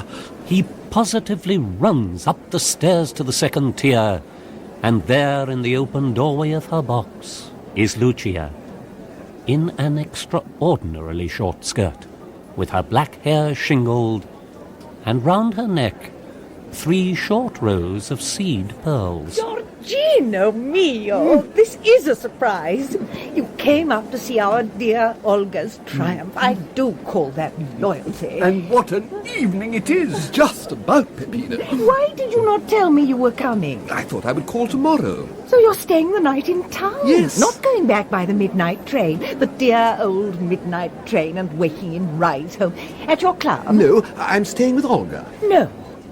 I think that is unkind of you, Georgie. You might have told me you were coming. But you said the house wasn't ready, and she asked me. Well, you're forgiven. We're all at 6s and 7s yet. And we've seen nothing of dearest Olga. Of course, we'll drive you home, and you must come in for a chat. Well, actually, Lucia... There's Elsie Garraby Ashton. And who's that with her, Peppino? Oh, isn't it... Lord Shrivenham, surely. So come back with me and have equal talk, Georgie. Well, I can't... There's the Italian ambassadress, dearest Gioconda, such a sweet. And look at the royal box. What a gathering. Oh! Who are you curtsying I to, think Lucia? she saw us, Peppino. Perhaps you'd better bow. No, she's looking somewhere else now. You didn't bow quick enough. And what a party in dearest Aggie's box. Who can that be? I think, Cara, that it must be... Oh, yes. It's Tony Limpsfield. We met him at Aggie's. Do you remember the first night we were up? Dear Lord Tony. Ah, yes, my dear. I had a very interesting... So, join us at the grand entrance, Georgie, and drive back with us. Well, no, Lucia... No bother at all, Georgino. We shall be giving a lift to somebody else, I'll be bound. But if you have a motor, it's so ill-natured not to pick up friends. I always do. They'll be calling us the Lifts of London, as Marcia Whitby, the Duchess, you know, says. I'm afraid I can't do that. I'm waiting for Olga, and she's having a little party, I believe. No. Is she really? Who is coming? Cortese, I believe, and a princess, and 1 or 2 of the singers. Tell me, Georgie, look, there is Cortese, coming back into the orchestra pit. What a thrill to have the composer conducting his own work, isn't it? I must get back to my seat. Georgie, his coat-tails flying like pennants in a high wind, dashes back down the stairs to the stalls. I've had an escape. She was fixing me with her beadiest eye, just as she always used to do when she wanted something and meant to get it. She'll never change. She's just the same, only in a larger sphere. She's expanded, that's what she's done. I wonder what she'll do about the party. She wants dreadfully to come. And the second act really was even more of a triumph than the first, Olga. Really was. Dear. Yeah, I never thought we'd get through that crowd at the stage door. George, you really have been a brick looking after me like this. I don't know what I should have done without you. That's an honour. Heavens! Look. What is it? Well, Brompton Square is simply packed with motors. Yes, and everybody out of them seems to be going into your house. I never thought I'd asked as many people as that. But then the whole evening was such a whirl, I really can't remember what I said to anybody. But it'll be great fun. There won't be nearly enough chairs. We'll sit on the floor, and there won't be nearly enough supper, but I know there's a ham. And what could be better than a ham? Oh, Georgie, I am happy. Look, Olga. Under that gas lamp outside your house. Who is it? It's Lucia. Oh, I knew she'd do something. I happened to mention the party when I met her in the interval tonight, and she turned bright green all over with jealousy. Oh, no. Oh, come along, Georgie. Oh, what fun. Oh, yes, indeed. Oh, Miss Olga. Splendid, glorious, marvellous. marvellous. If only Beethoven was alive. I couldn't think of going to bed without just popping across to thank you for a revelation, just to shake your hand. That is all. All. I won't detain you. I see you have a party. You wonderful queen of song. Oh, but come in. Do come in. It's like to party. It's just, well, you know, anybody. Oh, Georgie, be a dear and help to carry all those flowers. Of course. How nice of you to come across, Mrs. Lucas. I know you'll excuse my running on ahead because at least I hope all my guests have arrived and there's no one to look after them. But Lucia follows closely in Olga's wake, and taking no further notice of Georgie, slips into the little front drawing room behind her. It's musical chairs, I'm afraid, everybody. Those who are quick get seats, and the others don't. Tony, go and sit next to the princess. And cortege, per favore, siedete all'altra parte vicino la principessa. Oh, we shall all get something to eat sometime. Oh, Georgie. Yes, Olga, my dear. Oh, rush upstairs and bring the cigarettes, there's a dear. Of course. They stay the pangs of hunger. But first, say hello to the princess. He's my dearest friend. A princess? A princess? Who? Oh, Mrs. Garraby Ashton. What a beautiful gown. How very nice to see you here. And Mr. Garraby Ashton? Ah, yes, I see him. I just popped across to congratulate our dear Olga. What a triumph, was it not? And she positively insisted that I should join her little party.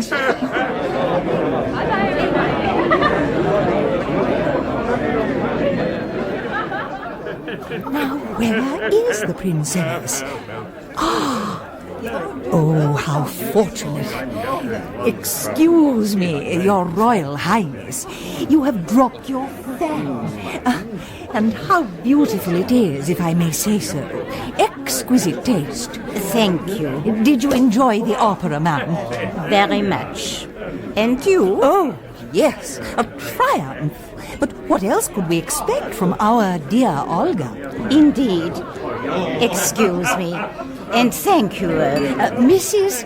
Philip Lucas, ma'am. Thank you, Mrs. Lucas. Not at all, your Royal Highness. Oh, how satisfying.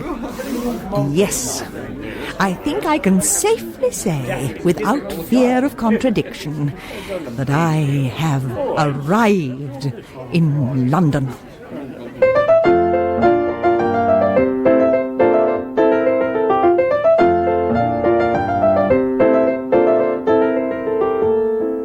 In Part 2 of Lucia in London, based on the novel by E F Benson, dramatised and narrated by Aubrey Woods, Lucia was played by Barbara Jefford, Georgie by Jonathan Cecil, Daisy, Jane Wenham, Robert, Anthony Newlands, Peppino, Michael Bilton, Olga, June Tobin, Mrs. Boucher, Margot Boyd, Foljambe, Helena Breck, Simpkinson, Ronald Herdman, and Princess Isabel, Hilda Kreisman.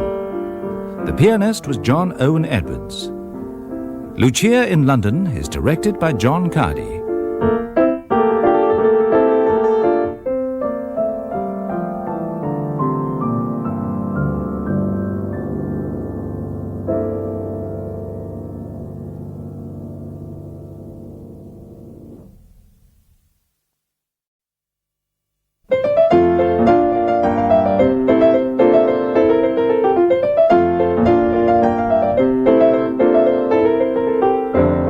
Lucia in London, a 5-part comedy series based on the novel by E F Benson, dramatised and narrated by Aubrey Woods, with Barbara Jefford as Lucia, Jonathan Cecil as Georgie Pillson, Jane Wenham as Daisy Quantock, and featuring Peggy Thorpe Bates as Lady Ambermere. Lucia in London, Part 3, Short Skirts and a Shingle. Good morning, Peppino. Good morning, Lucia mia. Anything in the Times? No, my dear. No report of dear Olga's party last night? No, my dear. Oh, how annoying. But I expect Hermione will report it in her 5 o'clock chit-chat in the Evening Gazette. We shall just have to wait. Peppino? Yes, my dear? At 11 o'clock, Sophie Allingsby, dear Sophie, such a brain, is fetching me to go to some private view or other. I thought you would probably prefer to remain at home. Oh, yes, my dear, if you will excuse me. I do find our London life a little exhausting at times. But so stimulating, Peppino caro. The concerts, the theatres, the galleries, the social whirl, all the things we missed in dear, quiet Rise Home. Yes, I suppose so, my dear. What is the exhibition? Post-Cubists, I understand. Quite remarkable, Sophie tells me. Oh, my dear Sophie, how indebted I am to you for introducing me to the work of these marvellous artists. Too wonderful. How they get to the very soul of things. What is it that Wordsworth says? The very pulse of the machine. Pulsating, is it not? Wordsworth? Oh, yes, I remember who you mean. About the Westmoreland Lakes. Such a killjoy. Oh, yes. Oh, yes. Look! One of Benjy Sigismund's. Marvellous. What a rhythm. Benjy is the most rhythmical of them all. You ought to be painted by him. He could make something wonderful of you, something andante. Adagio, almost. Ah, I believe I shall take your advice, dearest Sophie. You have such knowledge of the newest trends in art, and one does so like to encourage, to patronise, in the best sense of the word, such remarkable talents. He's coming to see me on Sunday. Come and meet him. Breakfast about 12:30. Vegetarian with cocktails. Some weeks later, on a bright Saturday afternoon in the last week of June 1927, Rise Home is looking even more blatantly Elizabethan than usual, if indeed such a thing is possible. And in Daisy Quantock's sitting room, the Rise Home Museum Committee is met. Colonel Boucher has donated the barn on the other side of the village green as premises, and Daisy, Mrs. Boucher, and Georgie Pillson constitute the committee. In the first week alone, we had 126 visitors. Now that means £6, 6 guineas, even without the catalogues. Wonderful. I think a vote of thanks is in order to that small boy on the turnstile who stopped Lady Ambermere from taking in that party from the hall for nothing. Yes. Just because she lent the museum... Not even given. No, not even given us a pair of Queen Charlotte's mittens. And he got 6pence from her for the catalogue she snatched up without bothering to pay for it. Bravo! I think he should be given the 6pence. Hear, hear. Carried unanimously. The committee now turns to weightier matters.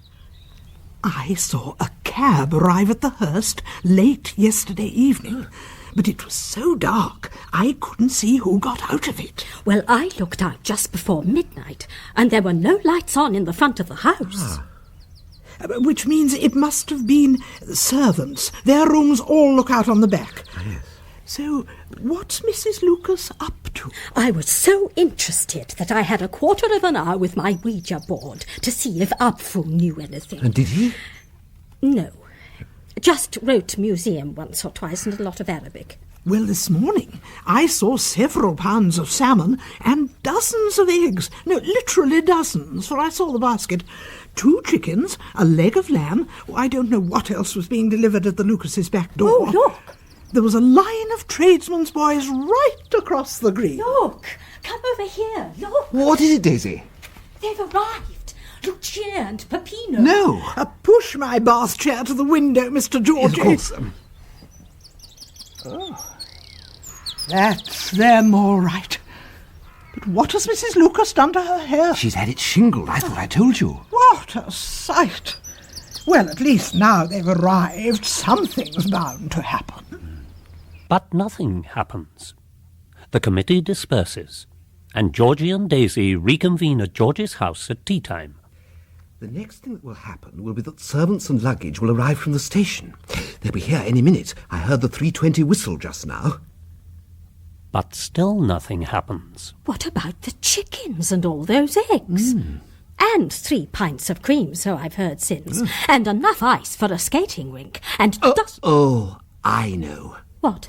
She's having a weekend party of some of her smart friends from London, and she doesn't want any of us. She and her shingles and her seed pearls.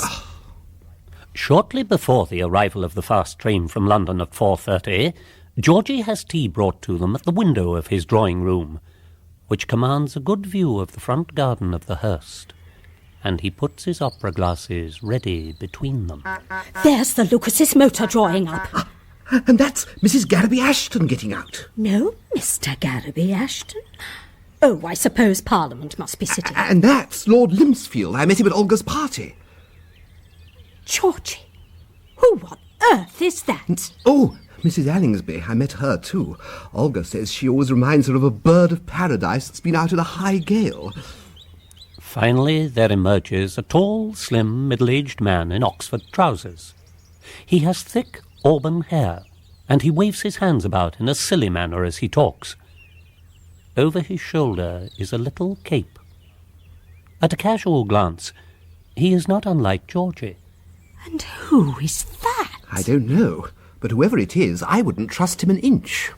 Then Lucia comes tripping out of the house with her short skirts and her shingle, and they all chatter together and kiss and squeal, point in different directions, and move up the garden and into the house. The door is shut. Oh, tiresome thing. Excuse me, Daisy. I'll have a look through the opera glasses and see if I can see any of them at the windows. Yes, hello?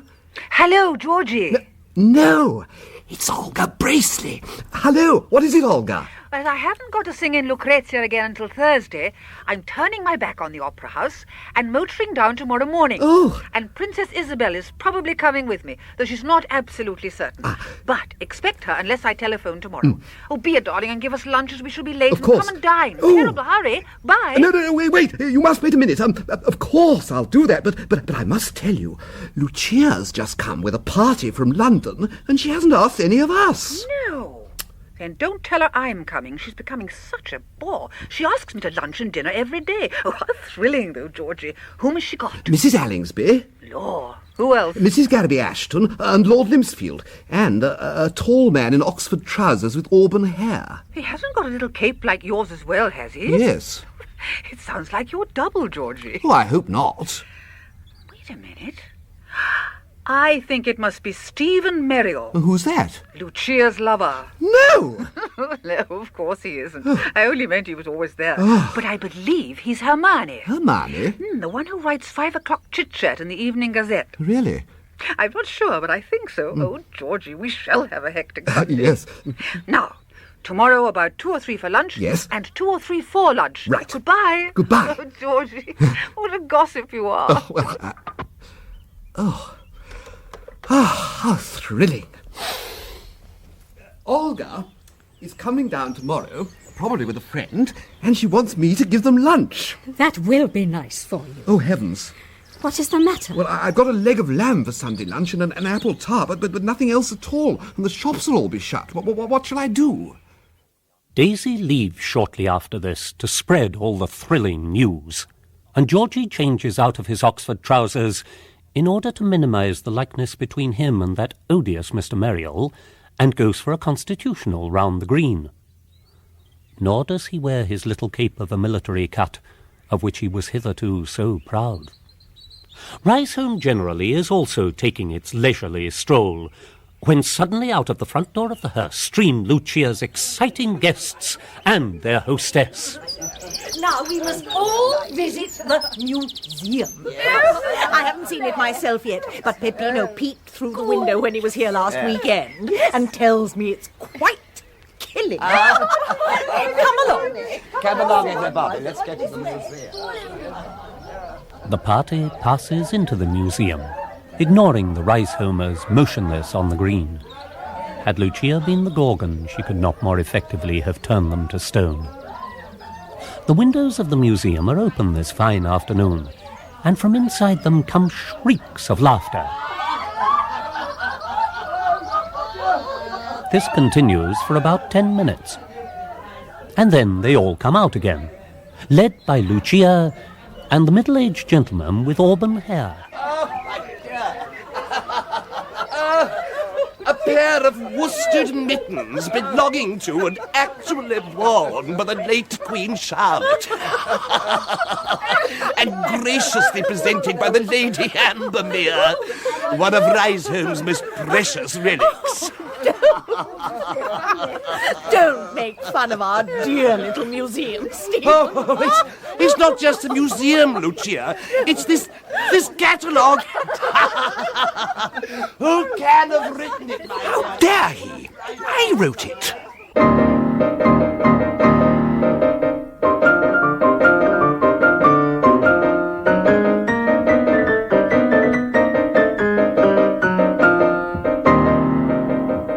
Lucia, waking early next morning, finds she has rather an uneasy conscience as her bedfellow, and she does her best to rid herself of it as she might an unwanted pillow.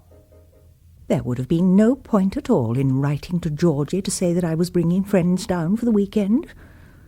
I couldn't possibly have played duets with Georgie, or got Daisy to give an exhibition of Ouija, or invited Mrs. Boucher in her bath chair to tea. She would only have given us long histories of local gossip, which could not conceivably amuse people like Lord Tony and Stephen. No, best to keep Riseholme and Brompton Square apart. They simply do not mix.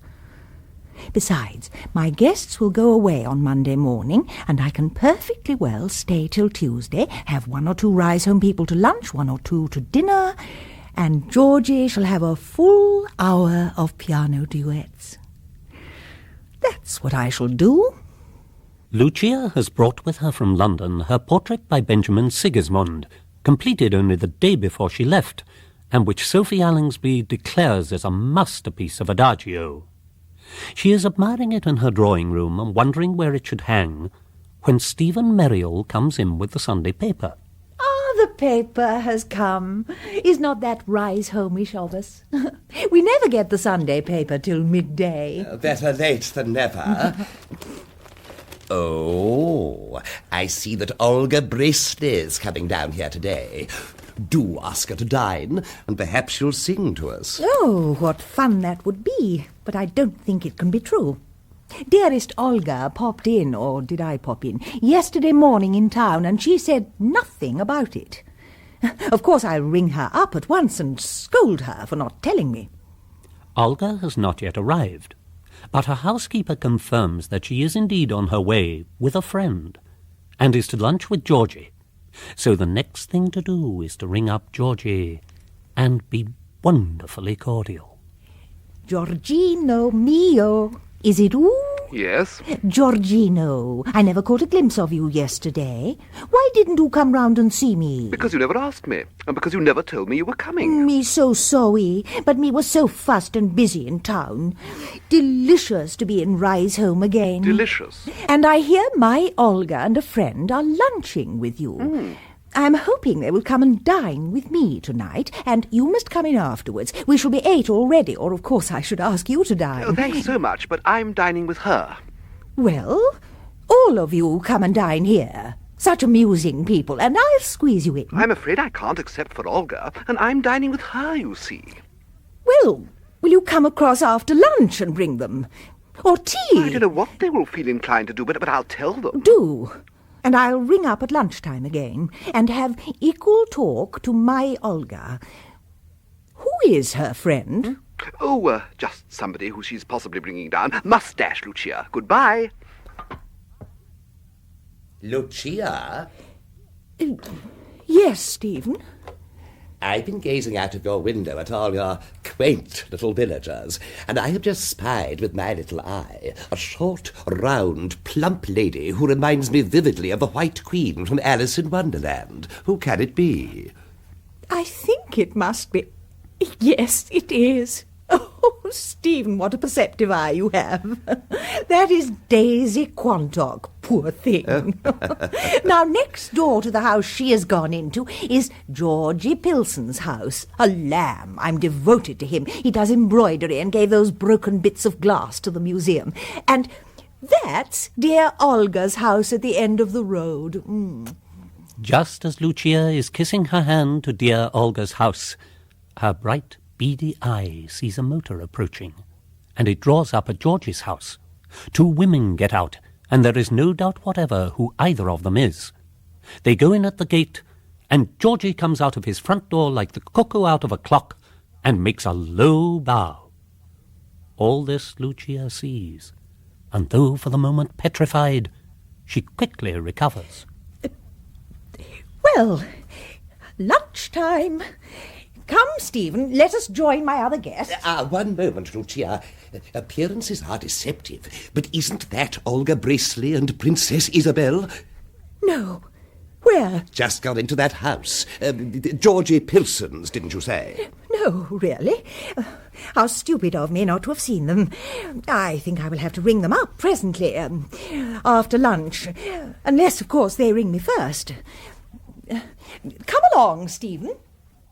Lucia might well be gratified if she knew how vivacious a subject she affords at Georgie's select little luncheon party, particularly to Princess Isabel. Or again, she might not.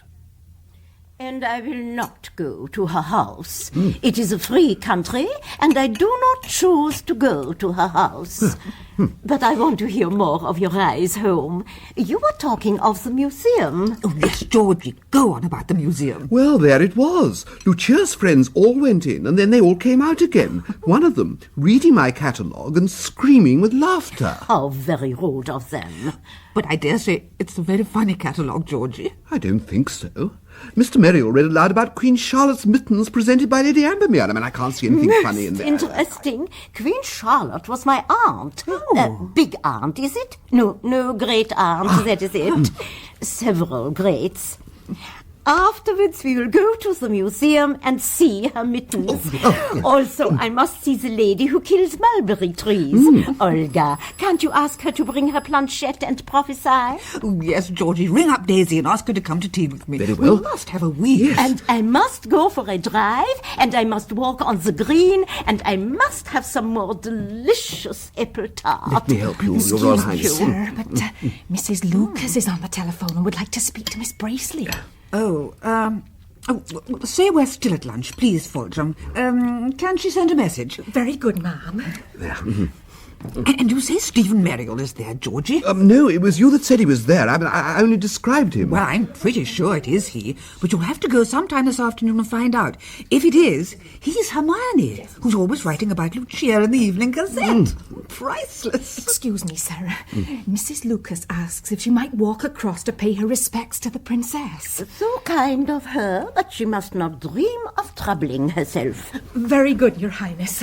I do not wish to see her. Always she is telephoning to invite me to her house in London, and always I am refusing her there.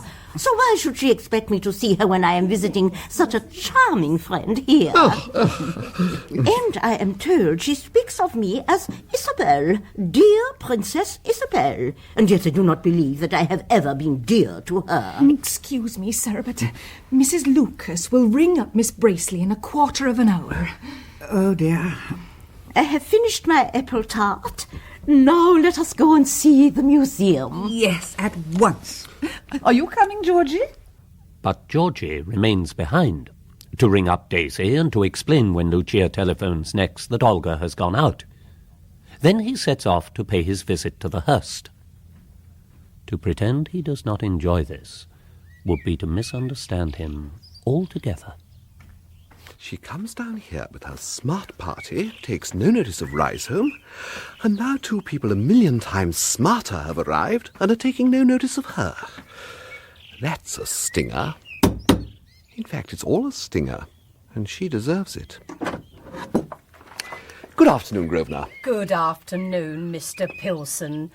Would you come through? Mrs. Lucas and her guests are in the music room. Thank you, Grosvenor. Mr. Pillson, ma'am. Georgino mio, how nice of you to come. Not at all. This is Mr. Merrill. Delighted. My other guests are scattered all over the house. Mr. Merrill is with the Evening Gazette. Oh, yes. How do you do? Very well. Thank But you. you've not brought your ladies, Georgie. They thought they wouldn't add to your big party. And was it Princess Isabel that I saw at your door? Indeed, they just motored down and took potluck with me. What did you give them? Cold lamb and apple tart. Oh, no. You ought to have brought them to lunch here. Oh, Georgie, my picture. Look. By Sigismund. Oh, yes. What's it of? Cattivo. Why, it's a portrait of me. Oh. Sigismund, you know. He's the great rage in London just now. Oh. Everyone is crazy to be painted by him. And they look crazy when they are. Oh, it's a mad world, my masters. Naughty Stephen. Is it not wonderful, Georgie? Yes, I expect it's very clever. Very clever indeed. I should so like to show it to dearest Olga, and I'm sure the princess would be interested in it. She was talking about modern art the other day when I dined with Olga. I wonder if they would look in at tea time, or indeed at any other time. Not very likely, I'm afraid, for Daisy Quantock's coming to tea, I know. We're going to Weege, and they're going out for a drive sometime. And where are they now? They went across to see the museum. They were most interested in it. That museum. Lucia said she would give it the next shoelace she broke. Those mittens. Shall I ever get over those moth-eaten mittens? Yes, the princess wanted to see those mittens. Queen Charlotte was her ancestor. Oh. I told them how amused you all were at the mittens. I must go and have a word with my cook. Will you excuse me? Nemesis has been dogging Lucia's footsteps with more success than Lucia is having in dogging Olga's. She crosses her hall, slips out of her front door, and arriving at the museum again pays a shilling to enter that despised exhibition. There is quite a crowd round Queen Charlotte's mittens, among whom is Lady Ambermere herself, who has driven over from the hall with her depressed companion Miss Lyle and her odious lapdog, Pug.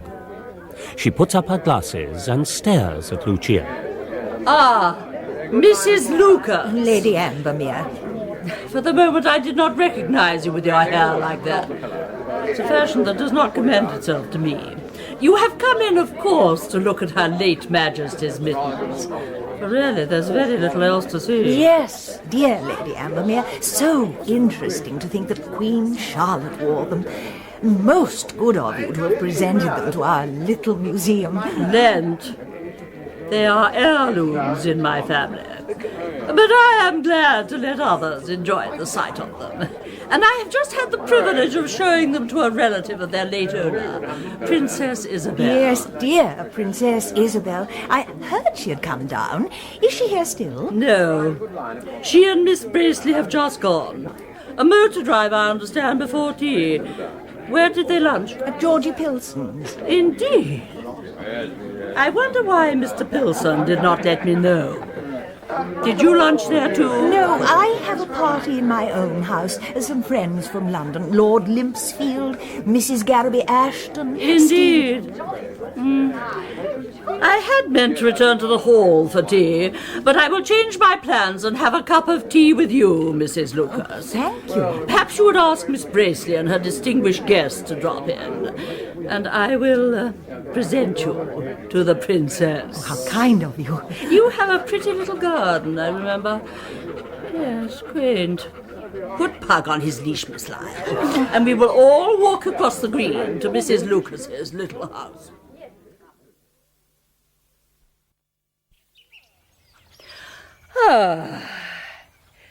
The motor shall go round by the road and wait for us there. That is Miss Bracely's little house, is it not? Yes. So you might kindly step in there, Mrs. Lucas, and leave a message for them about tea. You are at liberty to say that I am taking tea with you. We will walk slowly, and you will soon catch us up.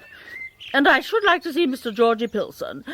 No doubt you could tell him also that I am to be there. Yes, indeed, Lady Ambermere. Come, Pug. Come, Miss Lyle.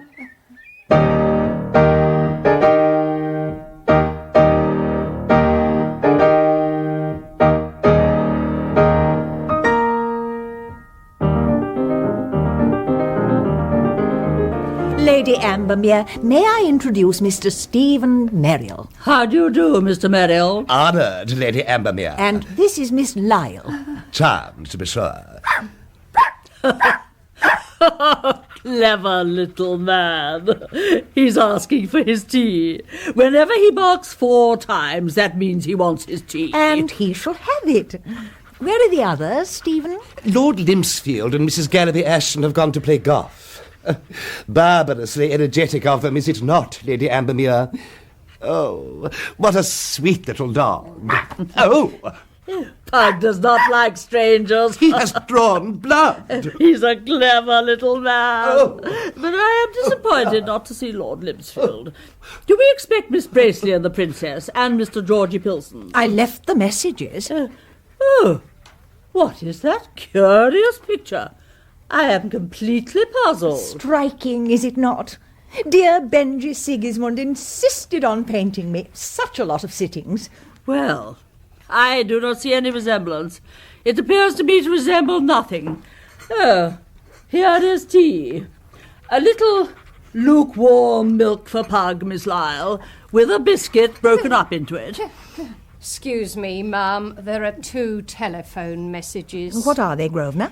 Mr. Pillson has gone to tea with Miss Bracely, and Miss Bracely telephoned to say she has friends with her and cannot come to tea.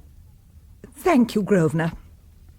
At this moment, Mrs. Allingsby, who has been spending the afternoon in her bedroom, appears in a chintz wrapper and Morocco slippers. She sees Pug. I can't bear dogs. You told me you hadn't got any dogs, Lucia. Take it away, burn it, drown it. Oh! We are inconveniencing your guests, Mrs. Lucas. Pug and I will be off. Miss Lyle, Pug's leash. We must be getting back to the hall. Goodbye, Mrs. Lucas. Thank you for my tea. Grosvenor, Lady Ambermere is leaving. Protect Pug, Miss Lyle. I should not wish him to come to any harm. Lucia's guests go off by the early train next morning, and she is left like Marius among the ruins of Carthage. But unlike that weak-hearted senator, she has no intention of mourning. Her first function is to rebuild. Daisy, dear?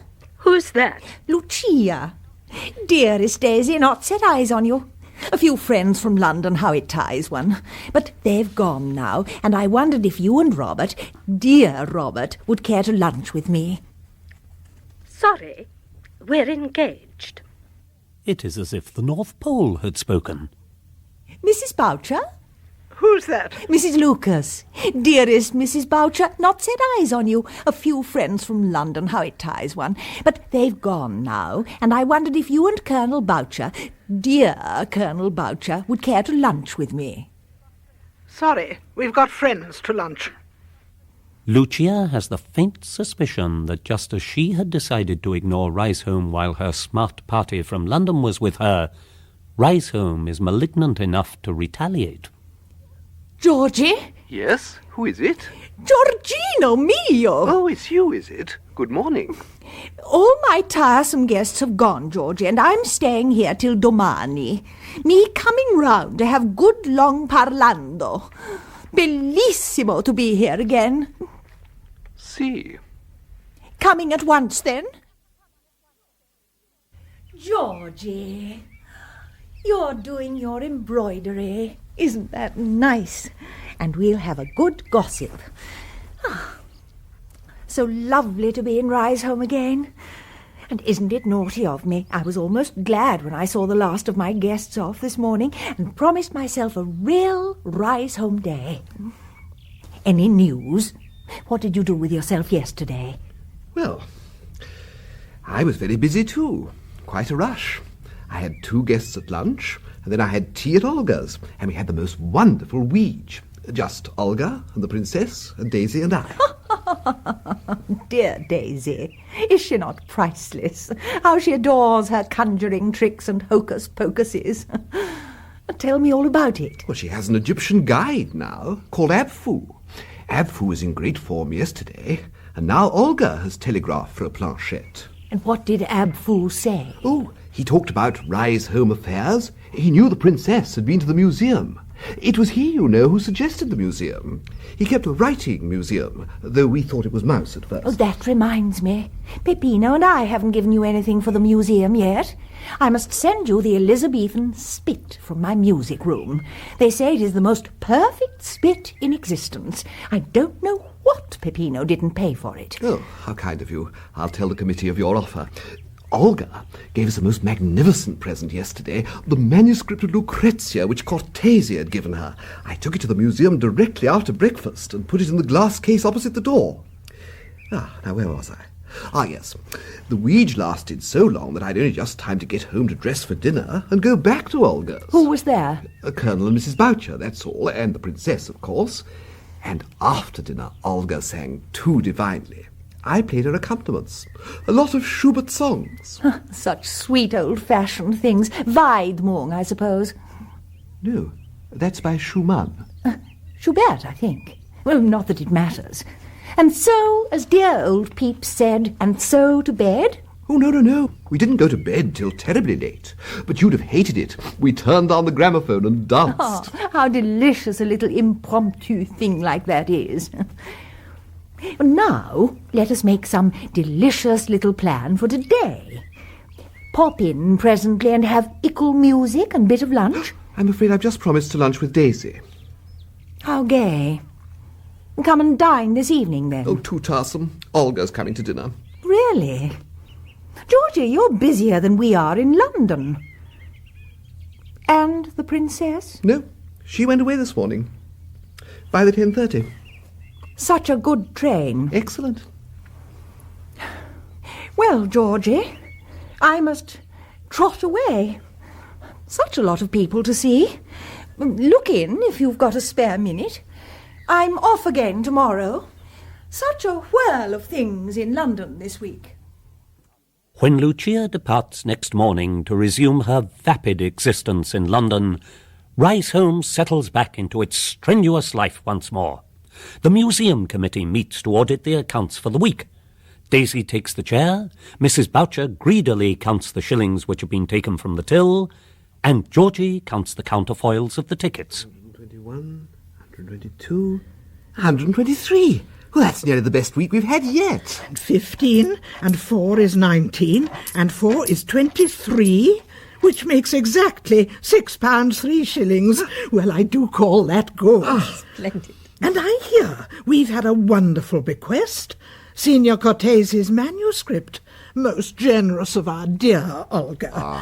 I think she ought not only to be thanked, but asked to join the committee. Yeah. Apfu said just the same. Ooh. I had a sitting this morning, and he kept writing committee. I brought the paper along with me because I was going to propose that myself. But there's another matter we must discuss first, and that's the insurance. Now, Robert told me he was insuring the building and its contents separately for £1,000 each. Wait. Here's Apfu's message. Now, committee. You see? Committee. Written 3 times. Yes, he spells it with only one M. But I expect he means committee because the committee has been offered another object for the museum. Lucia came to see me yesterday morning. Oh, the Elizabethan spit. I don't see what we want with it. For my part, if I had to say what I thought, I should thank her most politely and beg that she would keep it. I think Apfu is right about the way to spell committee. And even if he weren't, the meaning is quite clear enough. Now we must talk about the insurance. Robert only advises insurance against fire, for he says no burglar in his But there senses. wasn't the manuscript of Lucrezia then. And I should think that any burglar in his senses, or out of them, would think that worth taking.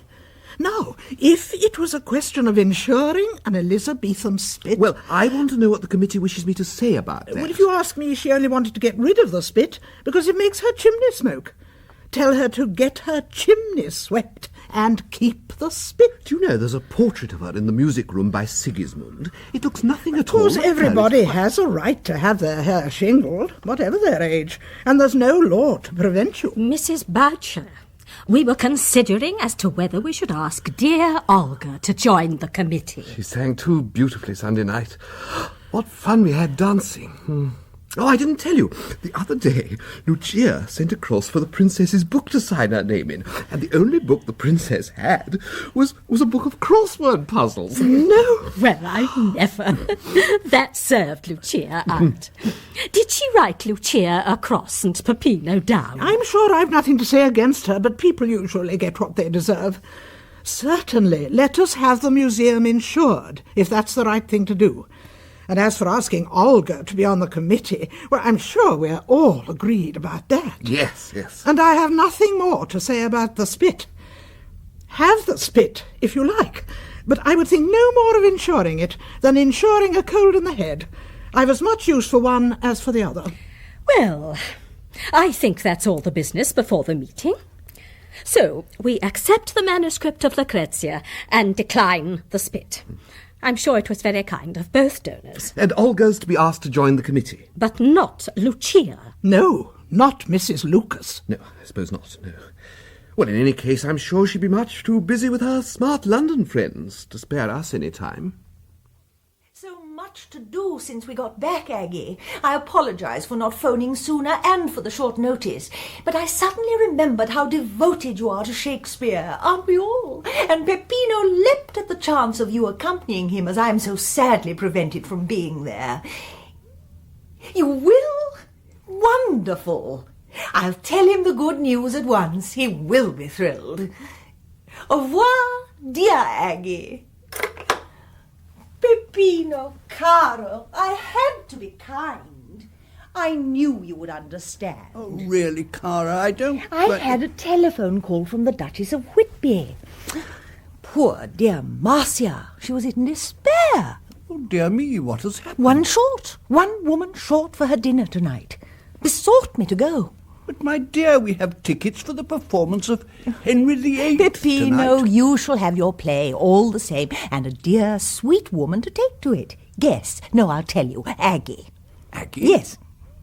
Not Aggie Sandeman. Yes, Peppino. I telephoned her the moment Marcia rang off. She was longing to go, and so it's kindness all round. I suppose so. Of course it will be. You will have somebody more exciting to talk to than your poor old sposa, and dearest Aggie will get her play, and Marcia will be so grateful to me. Indeed, when Lucia arrives at the Duchess's party, her Grace is exceedingly grateful to her, for she had tried dozens of other women first to turn her party from 13 into 14. After a dazzling evening, Lucia does not get home until 3 o'clock. But at breakfast, she is as bright as a newly polished button. I didn't disturb you when I got in last night, did I, Cara? No, indeed. I was in bed by midnight. Did you enjoy your party, Lucia mia? Well, of course, I would have preferred to have been at the play with you. You must tell me all about it. But I felt I had to give that up out of kindness to poor Marcia. The dinner party, quite interesting. And who were the other guests? Well, Peppino, you know how the Princess Isabel, the party was for her. You know how she likes freaks. No, I didn't actually, my dear. Well, she does. So Marcia invited Marcel Periscope, the movie star, and Herbert Alton, who draws all those clever social caricatures, and a woman with a skin like a kipper from having crossed the Sahara twice on foot, and a slim young man with the softest voice I've ever heard. And who do you think he was? I'm afraid I haven't the faintest idea. Alf Watson. The pugilist? Yes. He was sitting on my right at dinner. And he told me that when he isn't actually engaged in knocking people out, he plays the flute. I don't believe it. It's true. He promised to play it for us when he comes to dinner next Sunday. And he begged me, but positively begged me to accompany him. I don't know where he heard of my little talent.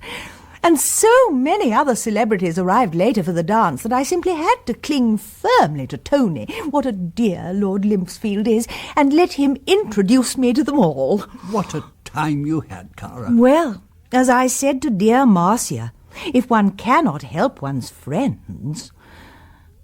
And who do you think she sat on my left at dinner? Such a nice surprise. Who, Cara? the Prime Minister.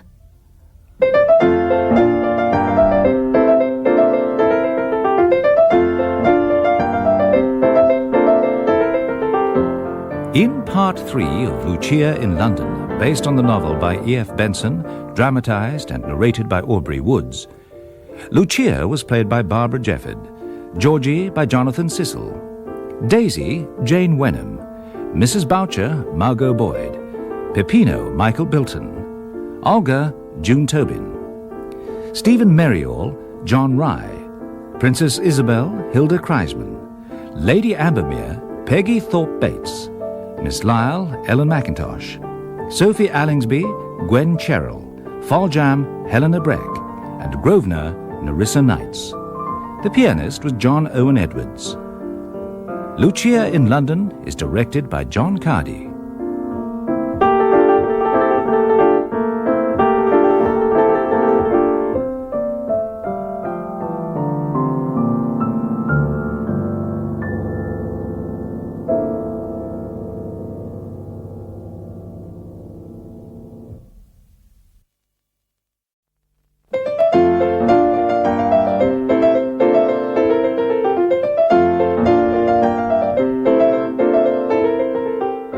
Lucia in London, a 5-part comedy series based on the novel by E F Benson, dramatised and narrated by Aubrey Woods, with Barbara Jefford as Lucia, Margaret Robertson as Lady Adele Brixton, John Rye as Stephen Merriall, and Jonathan Cecil as Georgie Pillson. Lucia in London, Part 4, Lucia Takes a Lover. Off to your club, Peppino mio? Yes, indeed, You Cara. simply must invite the Astronomer Royal to one of our little dinner parties very soon. He is a fellow member, is he not? Yes, my dear, but I've only met him Nevertheless, now we have this beautiful home here in London. We must take every opportunity to broaden our horizons. I agree, Cara. I quite agree. And who are your luncheon guests today? Just a small gathering. Lunch, I have always considered, is for intime. When one can sit with one's elbows on the table and talk together and learn the news, just as we do on the green at Riseholme. Let me see now.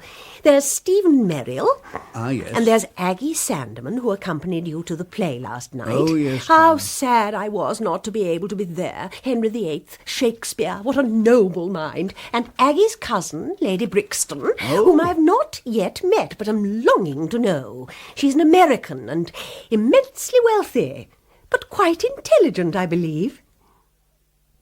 What a charming house you have here. I've heard so much about it, and about you yourself, Mrs. Lucas, from dear Cousin Aggie. Yes, how kind of you, Aggie, and so good of you to bring us together like this. Not in the least. Stephen, I don't think you know Lady Brixton. Delighted to meet you. Stephen Merrill. Stephen is a journalist, Lady Brixton. How interesting. On the Evening Gazette. And tell me, how is Lord Brixton? My husband and I find we get on better without each other, Mrs. Lucas.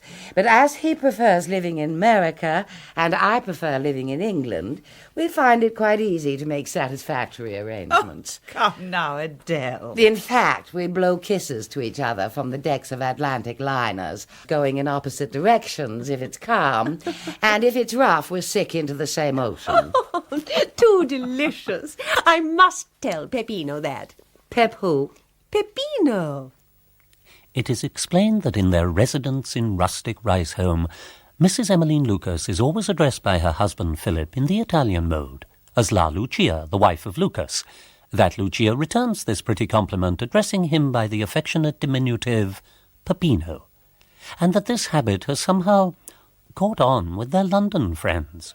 Dear Lady Brixton, ever since you came in, I've been wondering where I've seen you. Of course, it was last night at the Duchess of Whitby's dance. Darling Marcia, so completely unaffected. Yes, I was there. What a crush. Sheer Mormonism. 1 man to 50 women. Oh, how unkind of you. I dined there first, quite a small party. Dear Marcia insisted on my coming, and so, really, like a true friend, I gave up the play and went. So glad you enjoyed it in my place, dear Aggie. Thank you, Lucia. Such an amusing little dinner.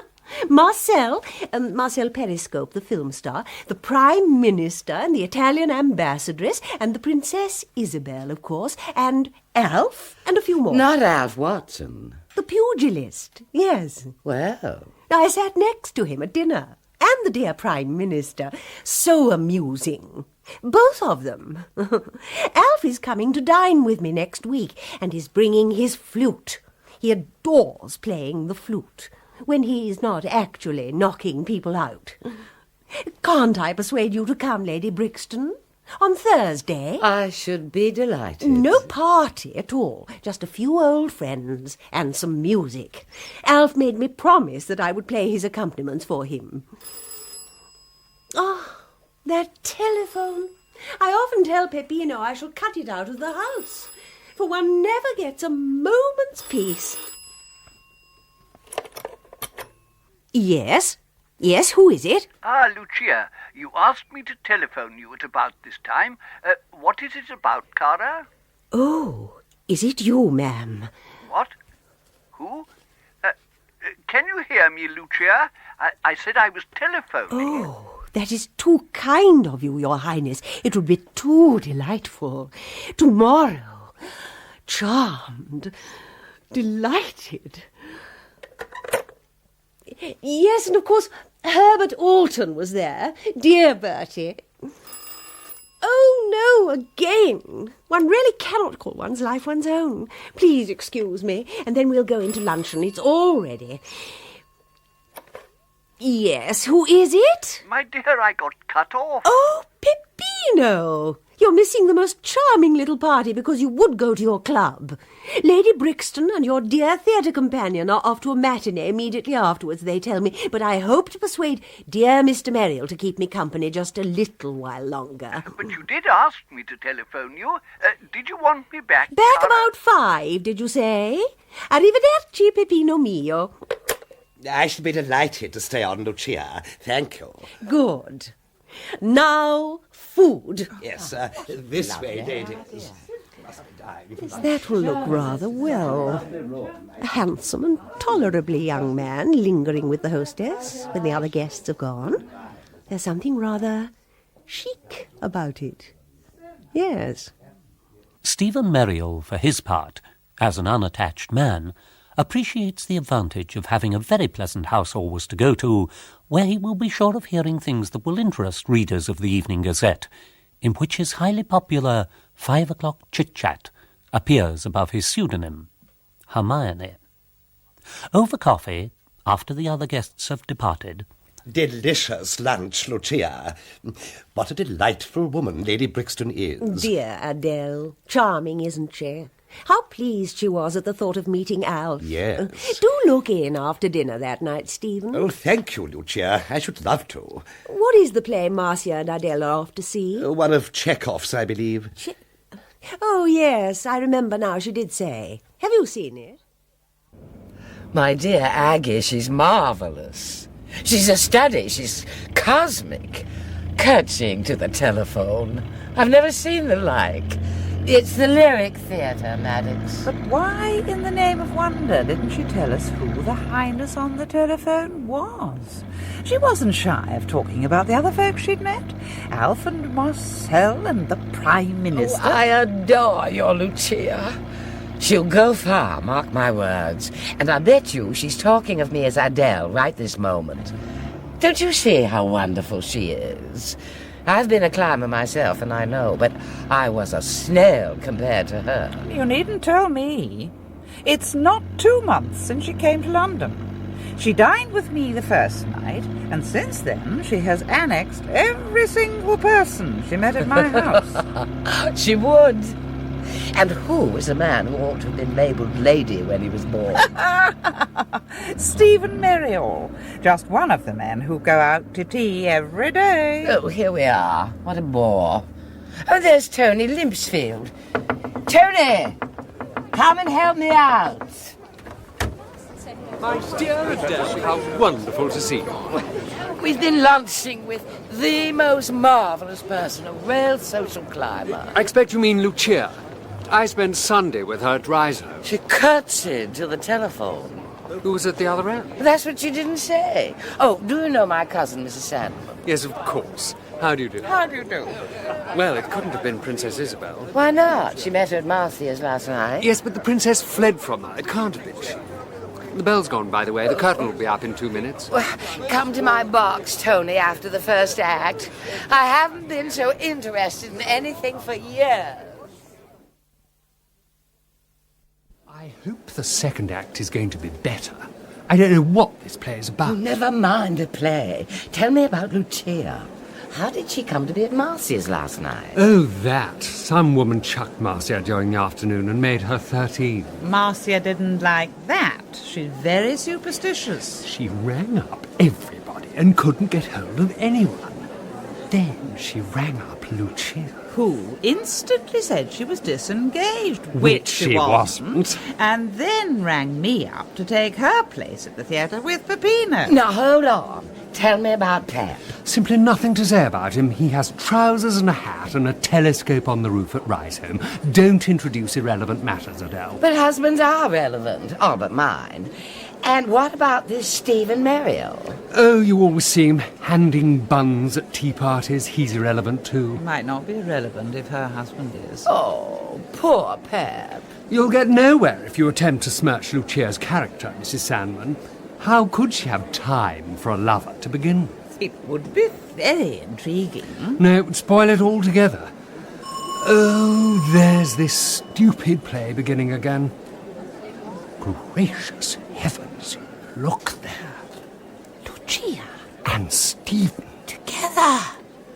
They've seen us.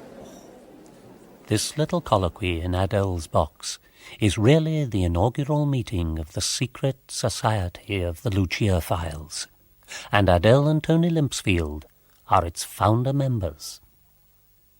The following afternoon, Lucia arrives home after a day passed in the divorce court, where she has been listening to the case brought against the glittering socialite Babs Shaighton, naming Lord Middlesex as co-respondent, and she has been struck by the warm sympathy of the world in general towards Babs. The world always loves a lover. Thank you, Grosvenor. Oh, such a crush of traffic. I feared I should never get back. Has Lady Brixton arrived? Yes, ma'am. She's in the music room. Good. And Mr. Merrill telephoned to say he'd be delighted to accept your invitation to tea this afternoon. Excellent. Thank you, Grosvenor.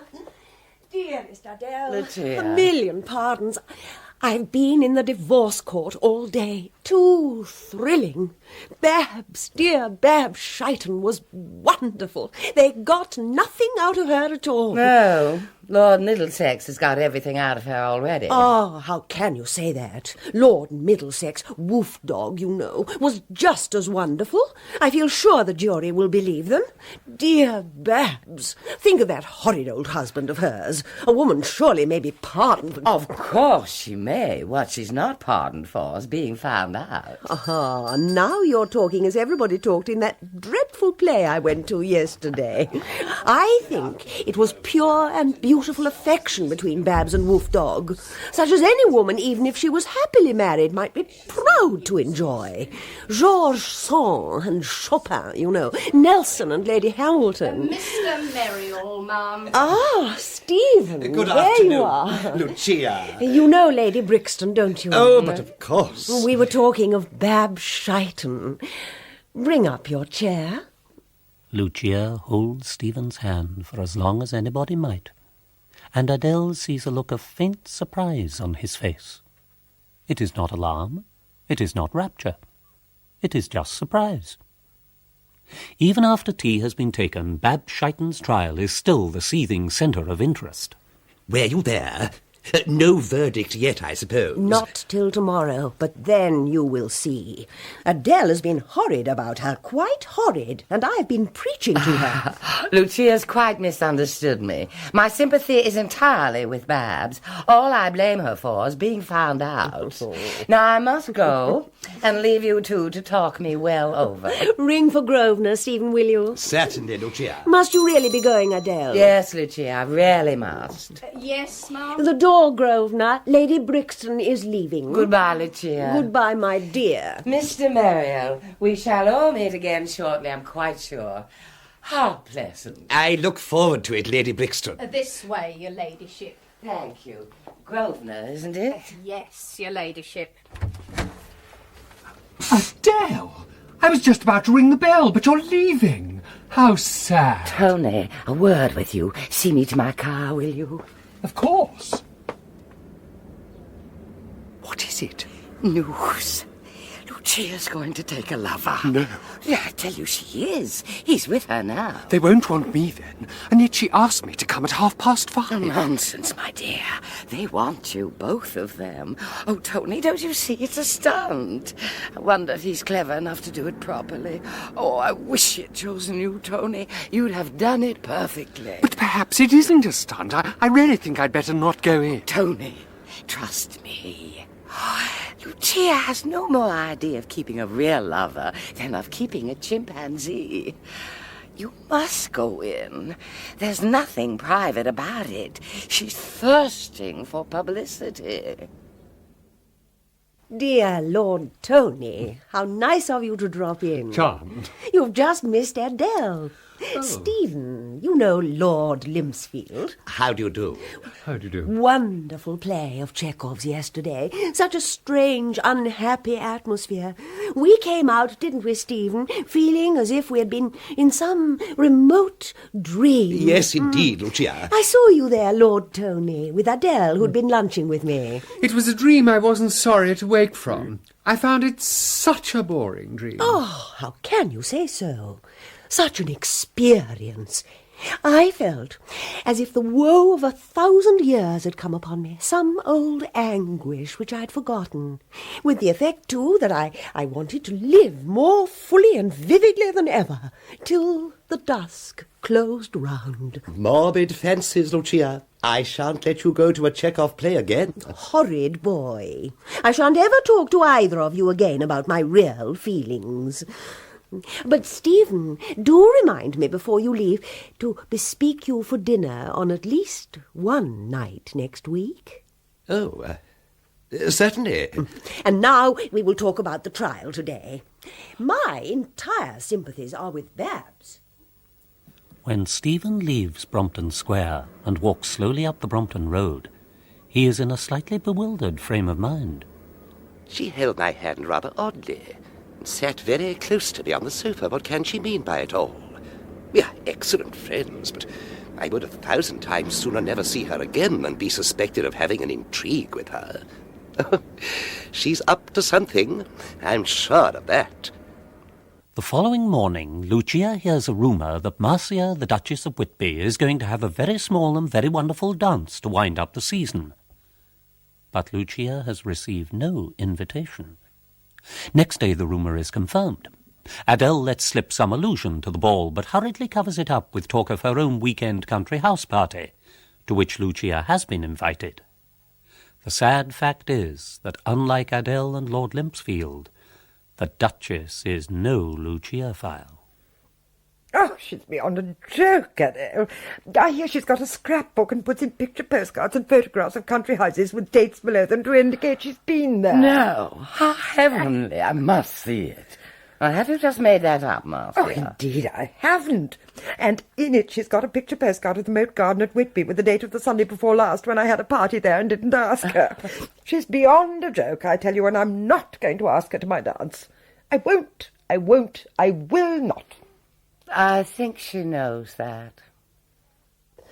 Oh, give me a strong cup of tea, Peppino. Certainly, Clara. I've been racketing about all day and I feel done for. Oh, how I shall get through these next 2 or 3 days, I really don't know. Thank you.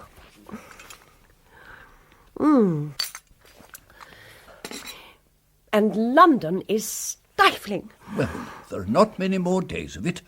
3 more this week, and then Lady Brixton's country house party. And then restful Rice-home. Not a cold, Peppino. Something extraordinarily like one, I'm afraid. My dear, I've got it. Huh? I won't have you flying about London with a bad cold coming on. I shall take you down to Riseholme. Yes, I shall take you down to Riseholme tomorrow. Tomorrow? Yes. It'll do us both good to have a rest for a day or two. Oh, but now, don't make objections. Let us see what I've got to do. I must ring up the Hurst to say that we are coming down tomorrow. I must have Grosvenor take a short paragraph round to the leading morning papers to say that Mr. and Mrs. Philip Lucas are leaving London for 2 or 3 days because Mr. Lucas has been ordered a complete rest. Of course, my dear, if you think that's wise. And I must ring Georgie and tell him that we shall be coming down to Riseholme. And I shall just have to miss dear Marcia's ball.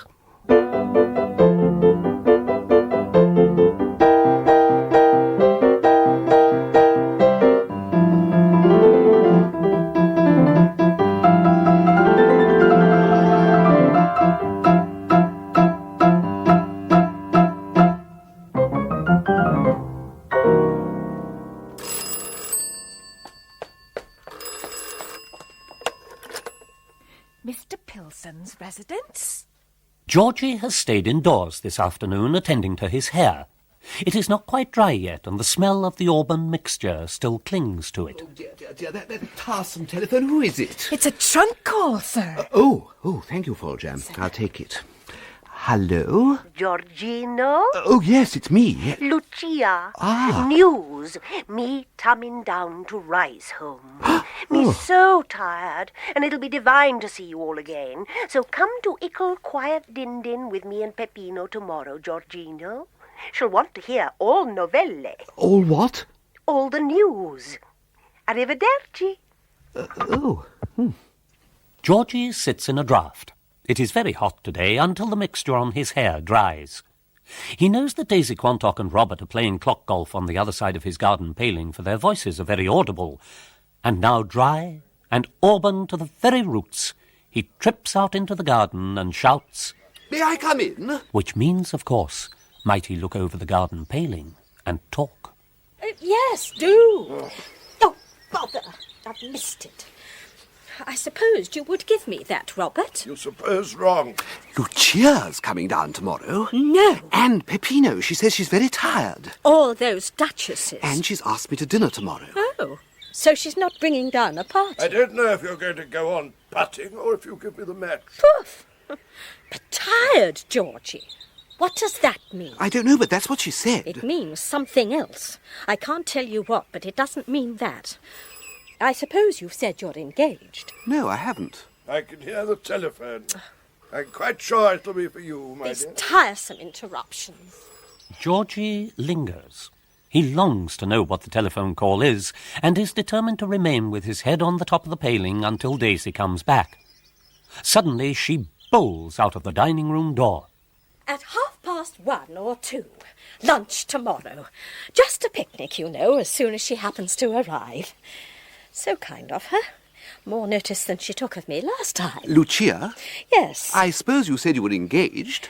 Let me see. I was putting, wasn't I? If you call it putting.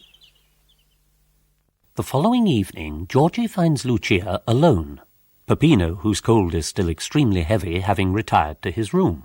First a little chat, Georgino, and then I insist on our having ickle musica. Poor Lucia played nothing lately. You'll find her terrible out of whacky, but you mustn't scold her. Have you been playing much lately? Hardly a note. There's nobody to play with. Cattivo, Georgino. You've been lazy. There's been nobody to keep you up to the mark. But now we must put our heads together and make great plans for August. But do tell about London, Lucia. London. Yes, it has been great fun. Though sometimes I feel that I've been wasting time terribly.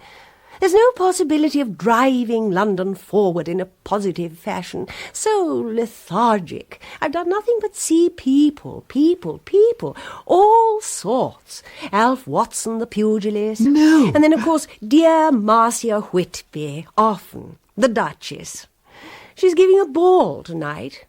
I should quite like to have been there, but I was just finito.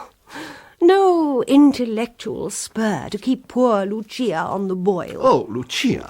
But let us talk of more cheerful things. Daisy's clock golf. I must pop in and see her at it tomorrow. She's wonderful, I suppose. I've ordered a set from the stores, and we'll have great games. She's been doing nothing else for weeks. I dare say she's very good, but nobody takes any interest in it. She's rather a bore about it. Georgie, don't be unkind about poor Daisy. We must start little competitions with prizes. You shan't be lazy any more, Georgie. Now come and play duets. My dear piano. What shall we do? I'm feeling a little better now, so I thought I'd come and join you. Evening, Georgie. Good evening, Peppino. I'm glad you're feeling better. Beastly having a cold. The post has just arrived, Lucia. These have been forwarded on from London for you. Shall I put them on your desk? Yes, Caro, if you would. Oh, no, wait. Give them to me. Thank you. You will excuse me, Georgie, if I open just this one. Of course. Is it terribly important? Peppino, dear. Marcia, her ball. It's an invitation to Marcia's ball tonight. Ball? What ball? Well, of course you won't go, but do you know, I think I shall go up and pop in for an hour. Georgie will dine with you, won't you, Georgie? Well, yes, of course. And you'll go to bed early, Peppino. Whatever you say, Now, Clara. what's the time? Well, it's 6:30. Yes, I can be in town by 10. That'll be heaps of time. I shall dress at Brompton Square, just a sandwich to take with me and eat in the car. Ring for Grosvenor, Peppino. Oh, very well. Let me see. Shall I come back tomorrow, Peppino? No. Perhaps it'll be simpler if I stayed up there and sent the car back. Then you could come up in comfort next day, and we could go on to Adele's together. Yes, ma'am. The chauffeur, Grosvenor. I want my maid, the chauffeur, and my car. Tell him to come round at once. Yes, ma'am. Oh, what a sight it will be. Almost all the royal family, I believe, and the whole of the diplomatic corps. How dear Marcia was besieged for invitations. How vulgar people are and how pushing. Goodbye. Mind you practice your Mozart, Georgie. Well, Oh, do take care of yourself, Peppino mio. Where is that chauffeur? Good evening, ma'am. Mrs. Emmeline Lucas, my invitation. Her Grace and her guests are just about to descend for midnight supper, ma'am. Duchess! Mrs. Lucas! Lucia! Just up from Rise home, dearest Adele. I felt quite rested, and so I made a little effort. Oh, there's Lord Tony! Peppino urged me to come. How nice to see your Excellency! Contessa! And dearest Olga. What a lot of friends. Princess! Marcia, you're looking so handsome. Such a delicious drive. I felt I had to pop in.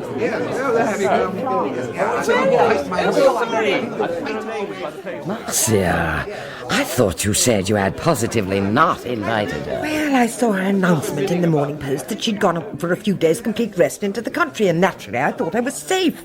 So out of sheer good nature I sent her a card so that she could tell everybody that she'd been asked. Never did I dream that there was a possibility of her actually coming. Instead of which she's just made the most conspicuous entry possible. I believe she timed it. Genius, if it was that, I wonder. She curtsied 7 times, too. I can't do that without loud cracks from my aged knees. I suppose she'll be at your house party tomorrow. Of course, I'm devoted to her. I am really, Marcia. She's got character. She's a snob. So am I. So are you. So are we all. Really, I've taken a great deal of trouble to get people she will revel in. There's the Prime Minister, there's the Italian ambassador, there's Greater X, the pianist, who's the only person who could play Stravinsky. Oh, I can't go on. But Marcia, I want you to come down early and lunch with me, just we two. I am determined to convert you into a Lucia file.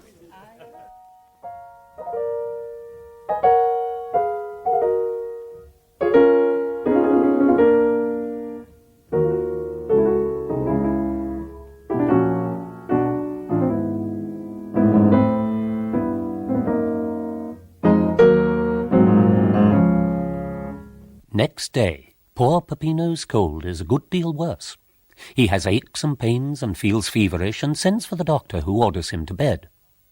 Peppino telegraphs to Lady Brixton to excuse himself from her house party and rings up Lucia.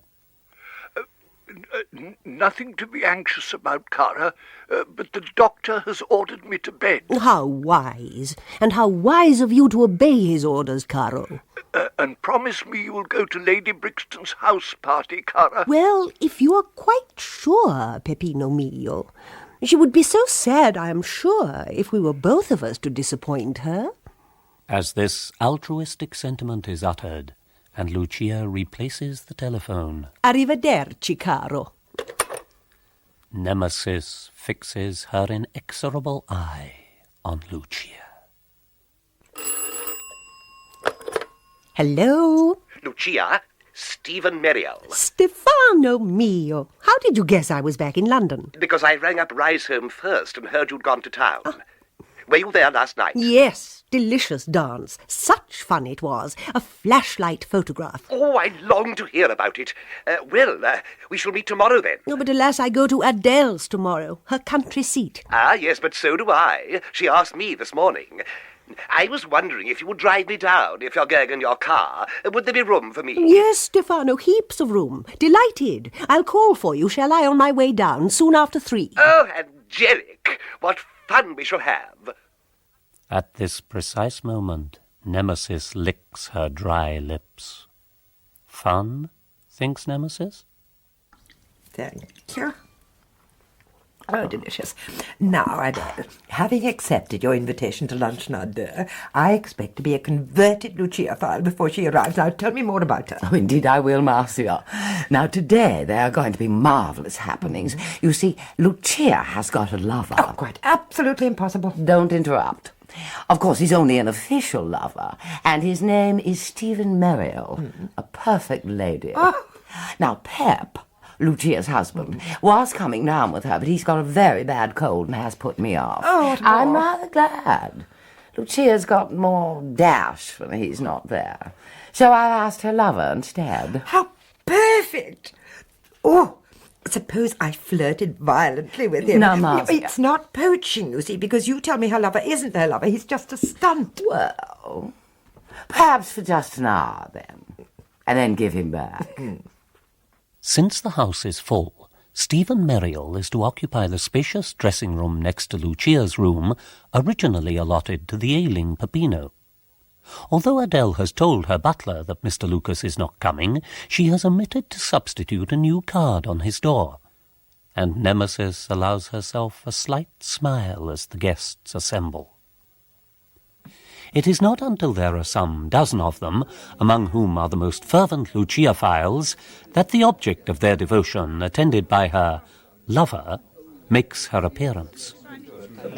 Dearest Adele, how delicious to get into the cool country again. Marcia, dear, how are you? Would you care for some tea, Lucia? Yes, a cup of tea would be delicious. No sugar, Stephen, thanks. Oh, you don't have to tell me, Lucia. I remember. Of course. And after your tea, you must let me show you both over the place. The library is quite wonderful. And, of course, you must try the piano in the music room. I believe it's rather good, although I've no authority on that.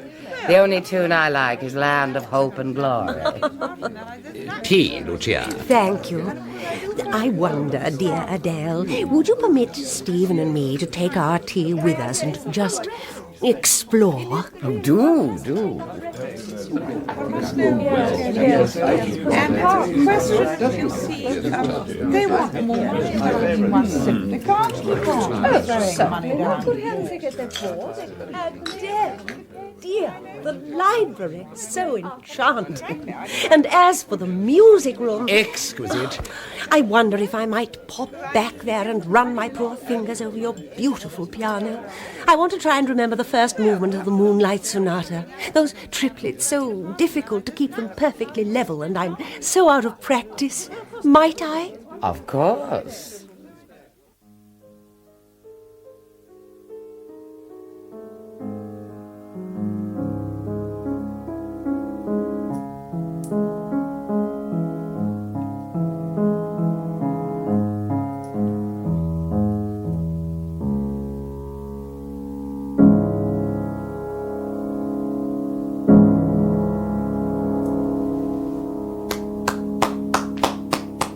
Charming. I didn't see you in that high-backed chair. I had no idea I had an audience. I should never have ventured to go on playing. So dreadfully out of practice. No, please, have a little more practice then. A little morsel of Stravinsky.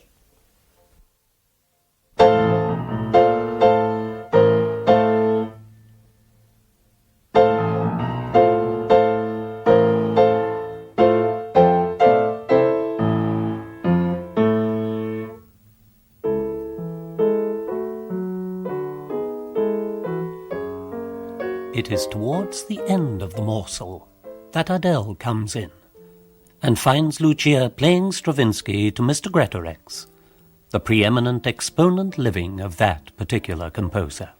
It has been a longish morsel, too. More like a meal than a morsel. And as it comes to an end, it is also remarkably like a muddle.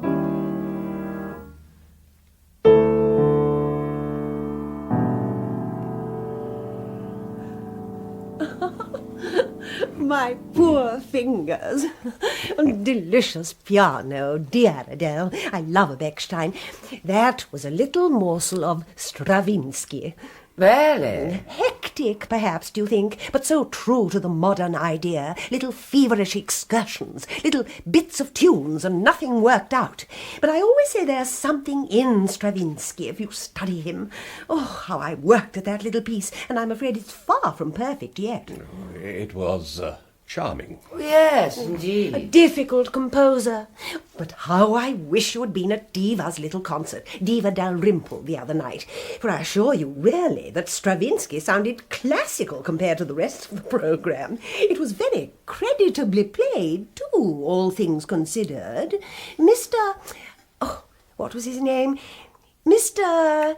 Greatorex? Oh. Delighted to meet you, Mrs. Lucas. Oh, you wicked people! A plot. Clearly a plot. Mr. Greatorex, Adele told you to come in here when she heard me begin my little strummings. Don't deny it, Adele. I shall tell everybody how unkind you have been, unless Mr. Greatorex sits down instantly and magically restores to life what I have just murdered. Adele denies nothing. In fact, there is not time to deny anything, for Lucia positively thrusts Mr. Greatorex onto the music stool and instantly puts on her rapt, musical face. Chin in hand, and eyes looking dreamily upwards. Even Nemesis is no match for Lucia's amazing quickness of mind.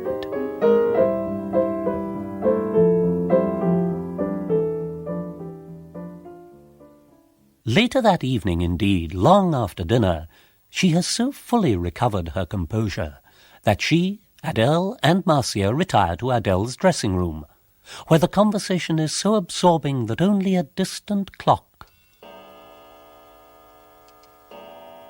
recalls her from the delights of this tete-a-tete with two such attentive aristocrats.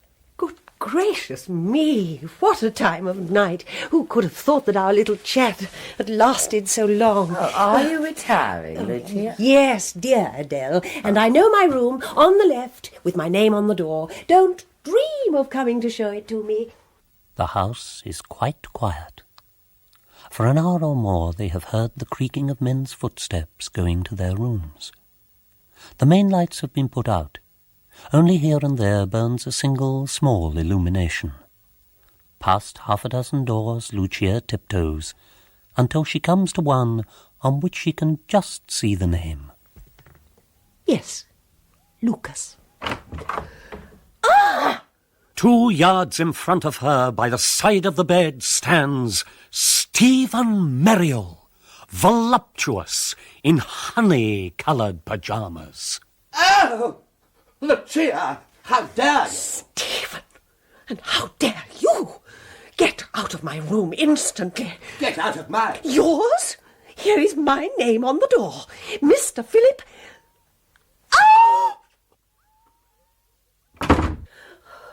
What a hideous mistake. Oh, no, a communicating door. The key. Oh, what a shock. Thank God there are bolts on the doors.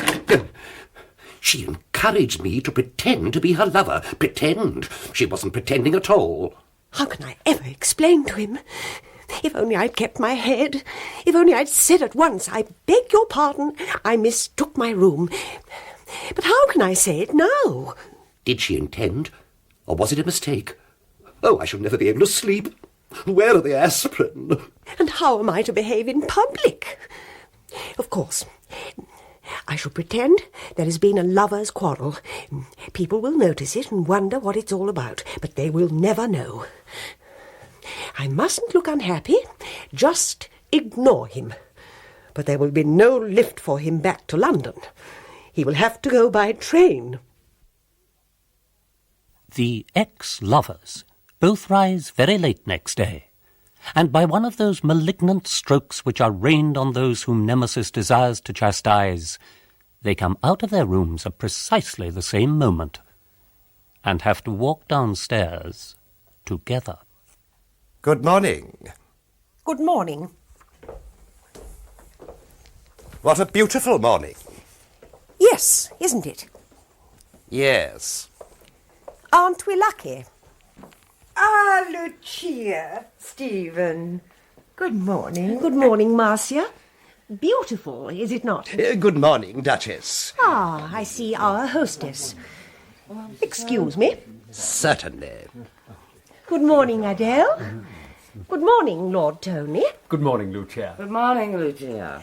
Stephen, I have been looking for you. Me, Duchess? Yes, you.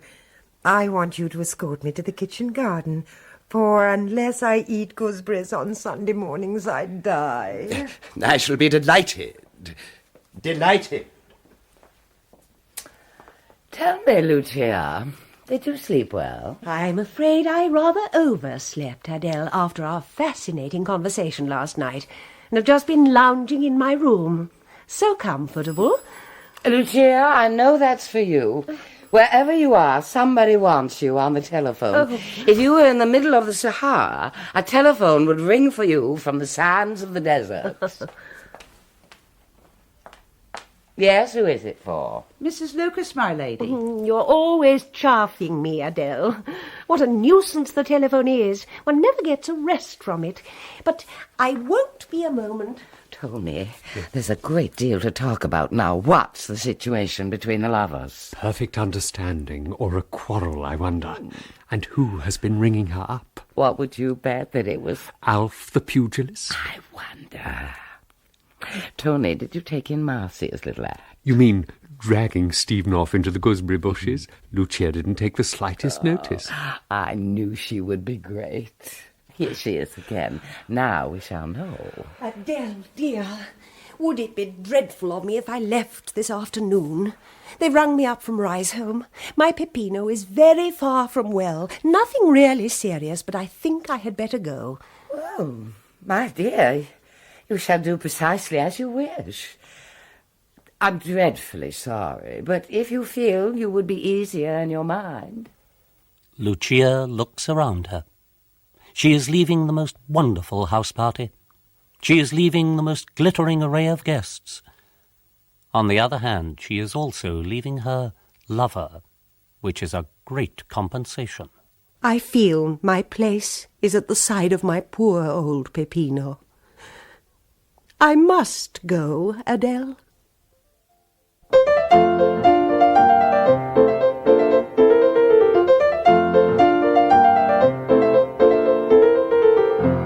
In Part 4 of Lucia in London, based on the novel by E F Benson, dramatised and narrated by Aubrey Woods, Lucia was played by Barbara Jefford, Adele Brixton by Margaret Robertson, Aggie Sandman, Anne Jameson, Lord Limpsfield, Christopher Good, Marcia, Duchess of Whitby, Mary Wimbush, Stephen Merriall, John Rye, Georgie Pillson, Jonathan Cecil, Daisy and Robert Quantock, Jane Wenham and Anthony Newlands, Peppino, Michael Bilton, Mr. Greatorex, Bernard Brown, Foljambe, Helena Breck, Grosvenor, Narissa Knights.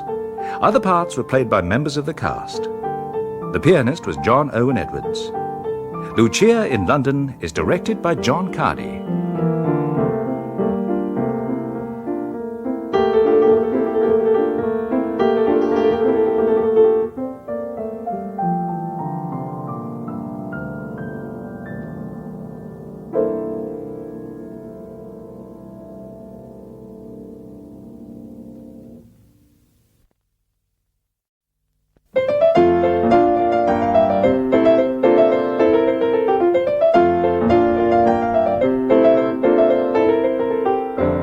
Lucia in London, a 5-part comedy series based on the novel by E F Benson, dramatised and narrated by Aubrey Woods. With Barbara Jefford as Lucia, Jonathan Cecil as Georgie Pillson, and Jane Wenham as Daisy Quantock. Lucia in London, Part 5, Fire, Water and Moonlight.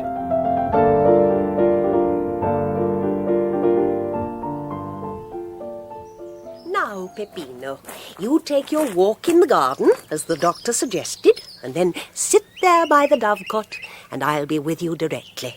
Very good, Cara. I'll go back indoors just for a moment and make sure there's nothing more the doctor wishes to tell me before he leaves.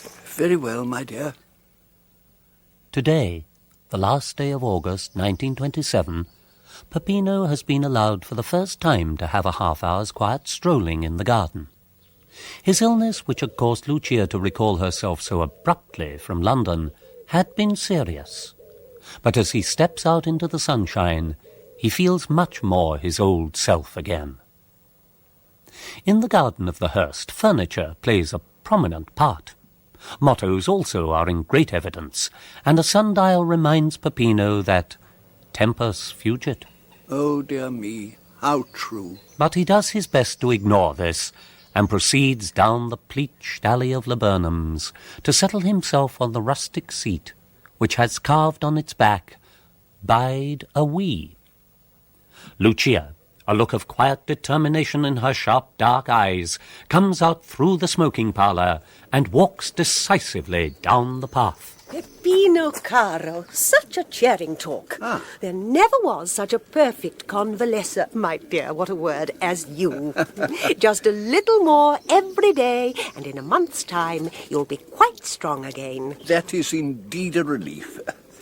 I suppose we shall be returning to London, then? Oh, no, caro mio. I fear you're not quite well enough to leave Riseholme, unless the doctor thinks a month or two on the Riviera in the winter might be advisable. Now, I know what you're thinking about. You told me that we couldn't manage Deauville this August because of expense. So how are we to manage 2 months of Cannes? That did cross my mind. Well, my dear, the doctor also told me that it would be most unwise of you to attempt to live in London for any solid period. Fogs, sunlessness, damp darkness, all bad. So, what I propose is that we should sell the Brompton Square house. Sell it? Give up London? Sell it all. Freehold, furniture, everything. Except, perhaps, the Chippendale chairs. But what about all your new friends, my dear? I know what is in your kind head. But as if I couldn't go up to Claridge's now and then when I want to have a luncheon party with them all. But you'll never be content with Riseholme again. After your balls and your parties and all that, what will you find to do here? I shall be a great fool if I don't find something to do. Was I so idle and unoccupied before we went to London? Good gracious, I was always worked to death here. Oh, don't you bother your head about that, Peppino, for if you do, it'll show you don't understand me at all. I think I do, Lucia. Ah, dear Riseholme, let me tell you, has got very slack in our absence, and I feel very guilty about that. There's nothing going on. There's none of the old fizz and bubble and excelsior there used to be. They're vegetating, they're dry rotting. And Georgie's getting fat. I did notice that. And there's never any news. All that happens is that Daisy, when she's not receiving spirit messages from her Egyptian friend Abfu, slashes a golf ball about. And positively the only news the next day is whether she has been round under 1,000 strokes, whatever that means. I've never really understood golf. Then there's the meadow at the bottom of the garden. You've not bought that yet, and on that I've really set my heart. A spring garden there, I'm sure I don't know where the money's going to come from. Well, I do begin to I see... don't want to urge you, Caro. You know I never urge you to do what you don't feel is best. But you are urging me. Only to do what you do feel is best. As for the memories of Aunt Amy in Brompton Square, you must not allow false sentiment to come in. If you brought down her sergeant portrait and the woolwork rug, which you remember her putting over her knees, I should say, without urging you, mind, that was ample. Well, I do see the drift of your remarks, Lucia, and I What a sweet morning. Come to the end of the garden and imagine what the meadow will look like with a paved walk and a blaze of daffodils. The Chippendale chairs, I think, after all, I should sell. Lucia's decision to abandon London is not entirely divorced from her awareness of how little a present she counts for in Riseholme. Riseholme has deposed her. Riseholme does not intend to be managed by her from Brompton Square. Lucia longs to put behind her those days spent as a minnow in the ocean of London, and to queen it here again. For the throne is vacant. But as she looks out from the window of her hall after dispatching Peppino back to his room to rest, there on the green is Daisy, whirling her arms about madly and hitting a ball with a stick which has a steel blade at the end. And Georgie is there too, trying to do the same, under Daisy's tuition. I see I shall have to take up golf. What a bore, such a foolish game. Gracious, what is that? Somebody at the door? Not a soul, but a golf ball on the path. What an immense distance to have hit it. I wonder which of them did that. Good morning, Lucia. Many apologies. Good morning, dear Daisy. Did you hit that ball that immense distance? How wonderful. No harm done at all. But what a splendid player you must be. So sorry, but I thought I would have a hit with a driver and... Oh, very wrong of me. I had no idea it would go so far or so crooked. A marvellous shot. Do let me see you do it again. Good morning, Lucia. Good morning, Georgie. You really should take up golf, Lucia. It's very tiresome not to be able to hit the ball, of course, but it's great fun if you do. Now, watch this. There! Didn't it go far?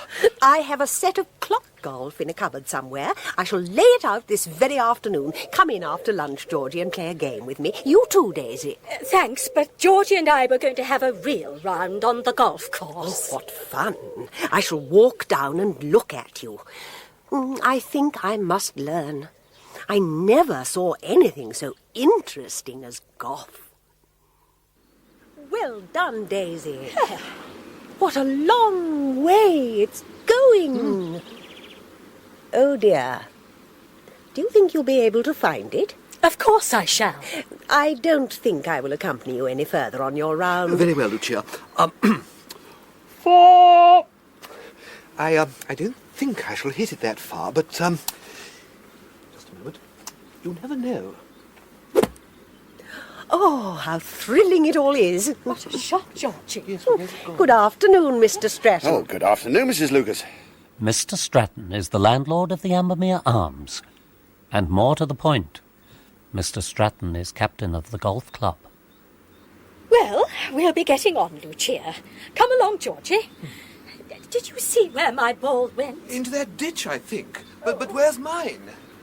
Are you going to join our little club, Mrs. Lucas? I must say I'm thinking about it. It'd be very pleasant if you did take up the game. All the members are very pleased the gentry's joining in. Are they really, Mr. Stratton? I must see about joining at once. Have you a committee to whom I should apply? Yes, but we mean to reconstitute it, seeing that the ladies and gentlemen of Riseholme are joining. We should like to have one of you ladies as president, and one of the gentlemen on the committee. I should be delighted if the present committee did me the honour to ask me. And how about Mr. Pillson? Oh. I would sound him if you like, but we must say nothing about it till your committee meets. This is beautifully settled, then. And Lucia, long before Georgie and Daisy return, has bought 4 clubs and is having a lesson from a small, wiry caddy. In her heart she utterly despises golf. But golf just now, along with spirit writing, is the stunt. And I have to get hold of Risehome again.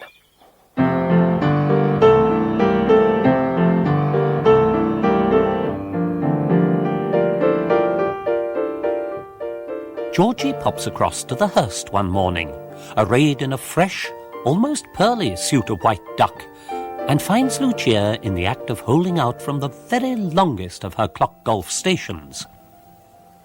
Ah, my dear, what a beautiful putt. I believe you're getting quite keen on it. Indeed I am. It's great fun.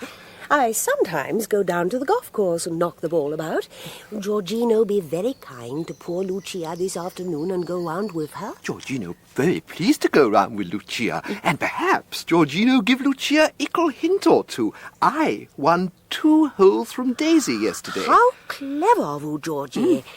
Any news? Oh, yes. That's what I came round to tell you. What is it, Georgie? Well, you know, Pug. Pug? Yes, that mangy little dog of Lady Ambermere's. Oh, yes.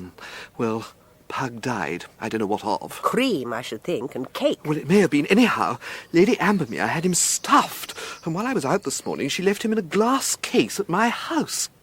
As a present for the museum. No! I assure you. And we don't know what to do. I mean, we can't put him in the museum, can we?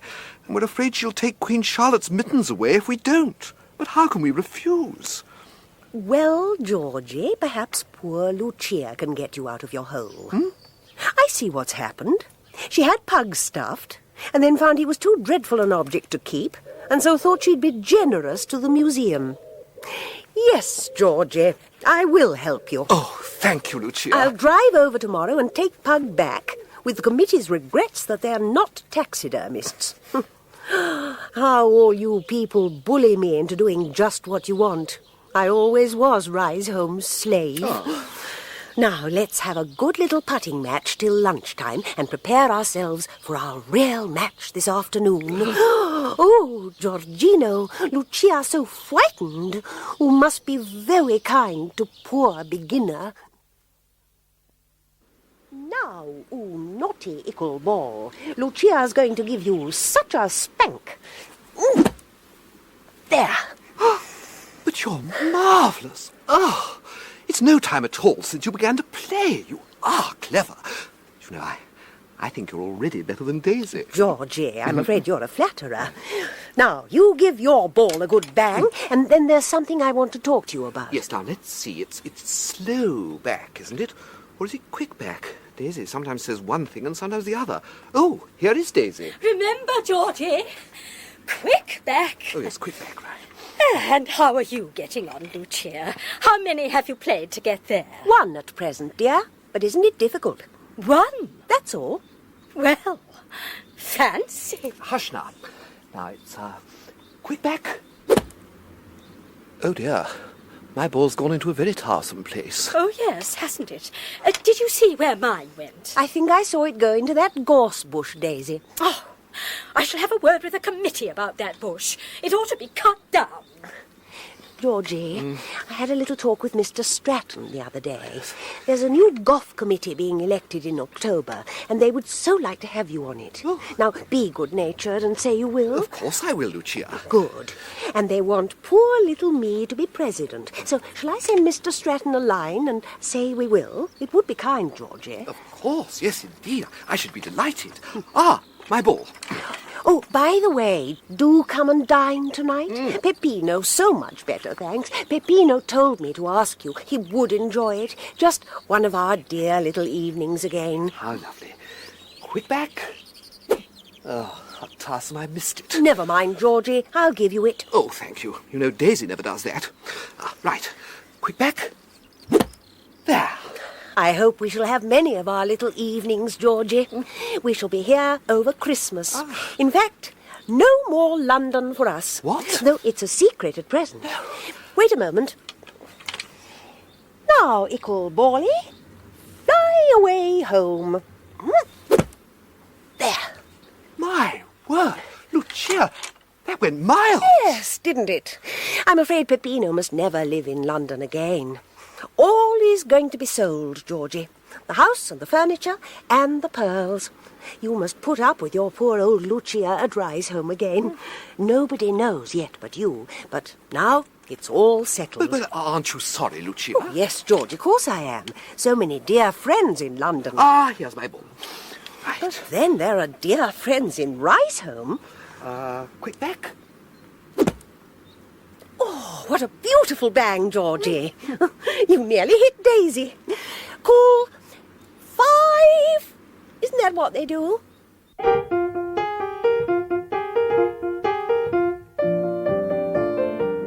Next morning, a large brown paper parcel on the seat beside her chauffeur, Lucia sets out for her interview with Lady Ambermere. Lady Ambermere is said to be not at home, so she asks for her hapless companion instead. Oh, Miss Lyle, so sad that dear Lady Ambermere is out, for I wanted to convey the grateful thanks of the museum committee for her beautiful gift of poor Pug. Oh. But they feel they can't accept. Oh. Yes, that's Pug in the brown paper parcel. So sweet. But will you, on Lady Ambermere's return, make it quite clear? See if Lady Ambermere is coming. She make the garden. Oh, dear me. Poor Miss Lyle, thus startled into speech for the first time in Riseholme's memory, scuttles away. Presently the door of the pink salon is thrown open. Lady Ambermere emerges. Mrs. Lucas, I believe. Lady Ambermere, I presume? You have come, I am told, with a message from the committee of your little museum at Riseholme, which I trust I have misunderstood. No, Lady Ambermere, I don't think you've misunderstood it. A stuffed dog on a cushion. Oh! They felt that the museum was not quite the place for it.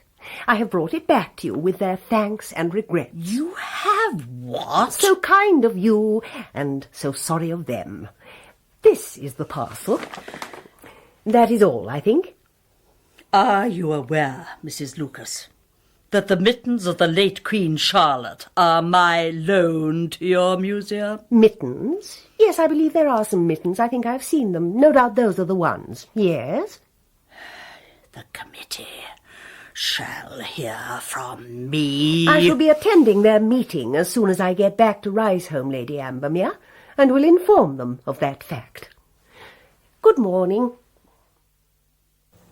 And that, members of the museum committee, was how the matter of Pug's remains was resolved. I felt sorry for poor Miss Lyle. She'll probably not have a very pleasant day. But what about the mittens? Bluff. Just bluff. And even if it wasn't, surely, dear Daisy, it's better to have no mittens and no Pug than both. Pug, I caught a peep of him through a hole in the brown paper. Oh. Pug would have made your museum a laughing-stock. Well, I think we all ought to be much obliged to you, Mrs. Lucas, and I'm sure we are. Yeah. And if she takes the mittens away, I shall be much inclined to put another pair in the case with just the label, "These mittens did not belong to Queen Charlotte and were not presented by Lady Ambermere." That would serve her out. So glad to have been of use. And now, dear Daisy, will you be as kind to me as Georgie was yesterday and give me a little game of golf this afternoon? Not much fun for you, but so good for me. Well, actually, Lucia, Georgie and I have arranged to play this afternoon. Well, quite honestly, I'd sooner not play. Why didn't I just stroll out with you both and watch? I shall probably learn a great deal. Sure, Georgie. Oh, that will be nice then. Oh, how nervous I shall be. Do go first, Daisy dear, and show poor me how it should be done. Would you like me to give you one stroke a hole? No, Daisy, thank you. Oh, I know you can, and so kind of you, but may we, just for fun, play level? As the round proceeds, Lucia's kindness becomes almost intolerable. Oh, Daisy, I can see that you're completely off your game.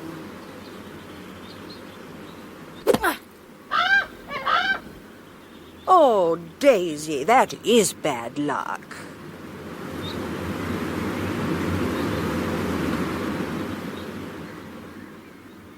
Oh,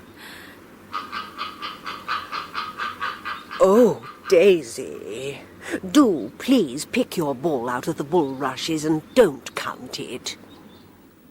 And by 4:30, all Risehome knows that Daisy has halved 4 holes and lost the other 5. Her short reign as Queen of Golf has come to an end.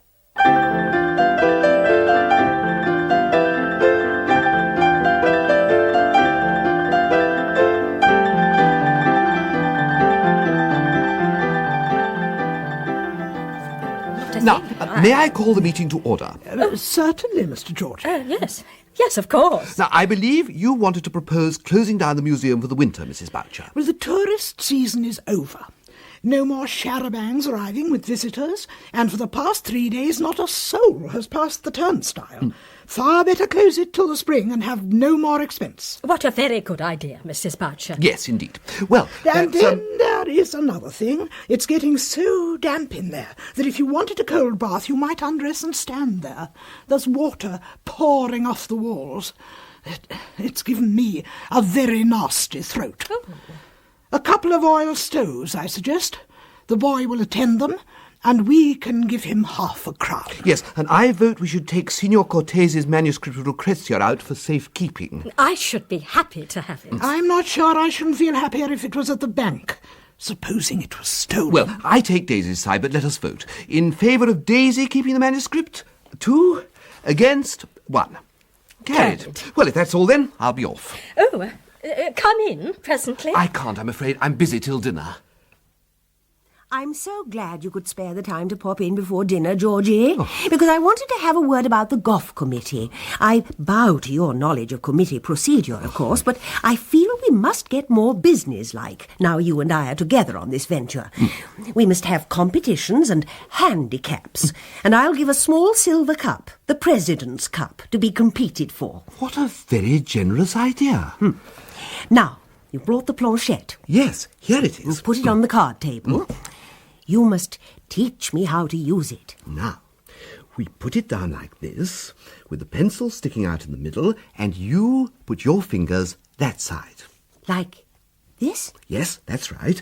Then I put my fingers this side, and we wait. We may not get anything. Daisy's spirit guide, Abfru, was a very disappointing guide sometimes, scribbled enormous amounts of Arabic and hardly anything of real importance at all.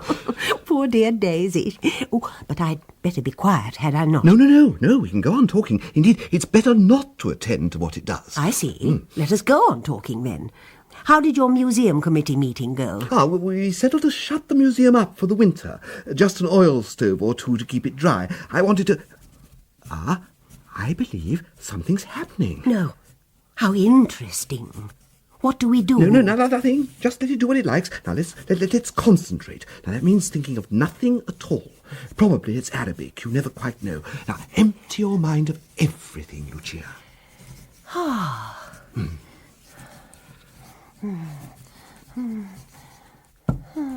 Lucia? Lucia? Dear me, I felt quite dreamy. Let us go on talking, Georgie. Lady Ambermere yesterday morning. I wish you could have seen her. Planchette has been writing. No. Has it? May we look? Vittoria. I am Vittoria. Georgie, how silly. Or is it the late Queen? Now, let's see what she says. I am Vittoria. I come to Risehome for proof there is a dog and a Vecchia Furiosa. That's Italian. You see, Vittoria is Italian. Vecchia means, let me see. Yes, of course, it means old woman. A dog and an old woman who is angry. Oh, Georgie, you did that. You were thinking about Pug and Lady Ambermere. I swear I wasn't. It never entered my head. Now, let's see what else. And Vittoria comes to tell you of fire and water. Fire and water and moonlight. Oh, Georgie, what gibberish. It's as silly as Daisy's abfoo. What does it mean? Moonlight. I suppose you would say I pushed and was thinking of the Moonlight Sonata. It's most extraordinary. That museum committee just now. Mrs. Boucher said the place was streaming wet. Well, that's water. And we settled to get some oil stoves to keep it dry. Fire and water. Well, I call that remarkable. Well, I think it's very strange, too. And then look what came over you, Lucia. You looked only half conscious. I believe it was what the planchette directions call light hypnosis. Really? It's a condition of trance. Oh, let's try again. Well, I think I won't, Georgie. Tomorrow, perhaps. But it is interesting. And somehow I don't think Vittoria would hurt us. She seems kind. And she came through at once, without pages of scribbles first. I wonder what Daisy will say. Vittoria, indeed. And Vecchia. Isn't that Lucia all over, lugging in easy Italian like that? Glorifying herself, I call it. Why, that wasn't even subconscious. Her mind was full of But how about the fire and water? It does apply to the damp in the museum and the oil stoves. Pure fluke.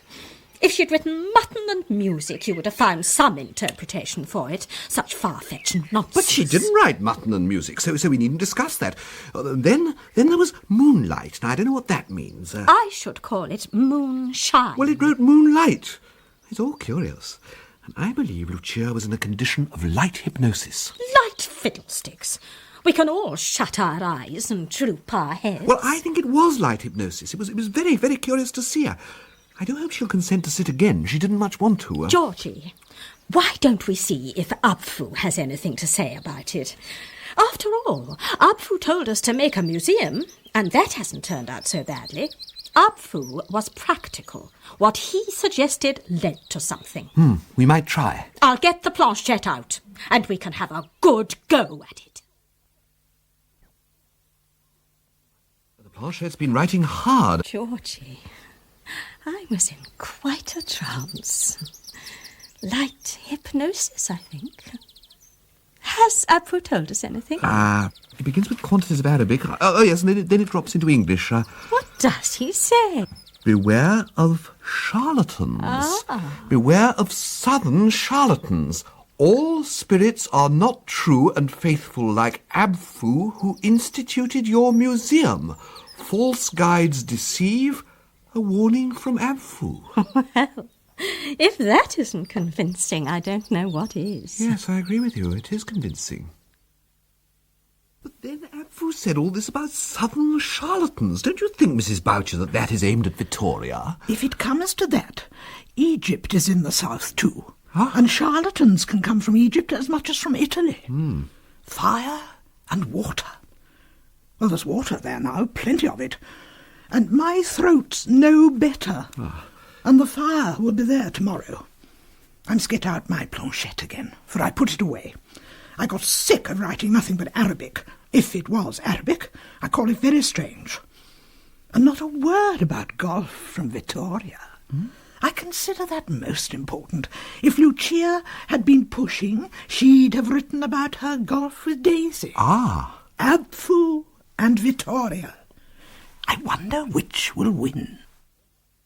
No one, however, can live entirely on messages from the unseen, and as Lucia is determined that her bid to regain the crown of Riceholme shall now gather momentum, other interests are not neglected. There are bridge parties at the Hurst.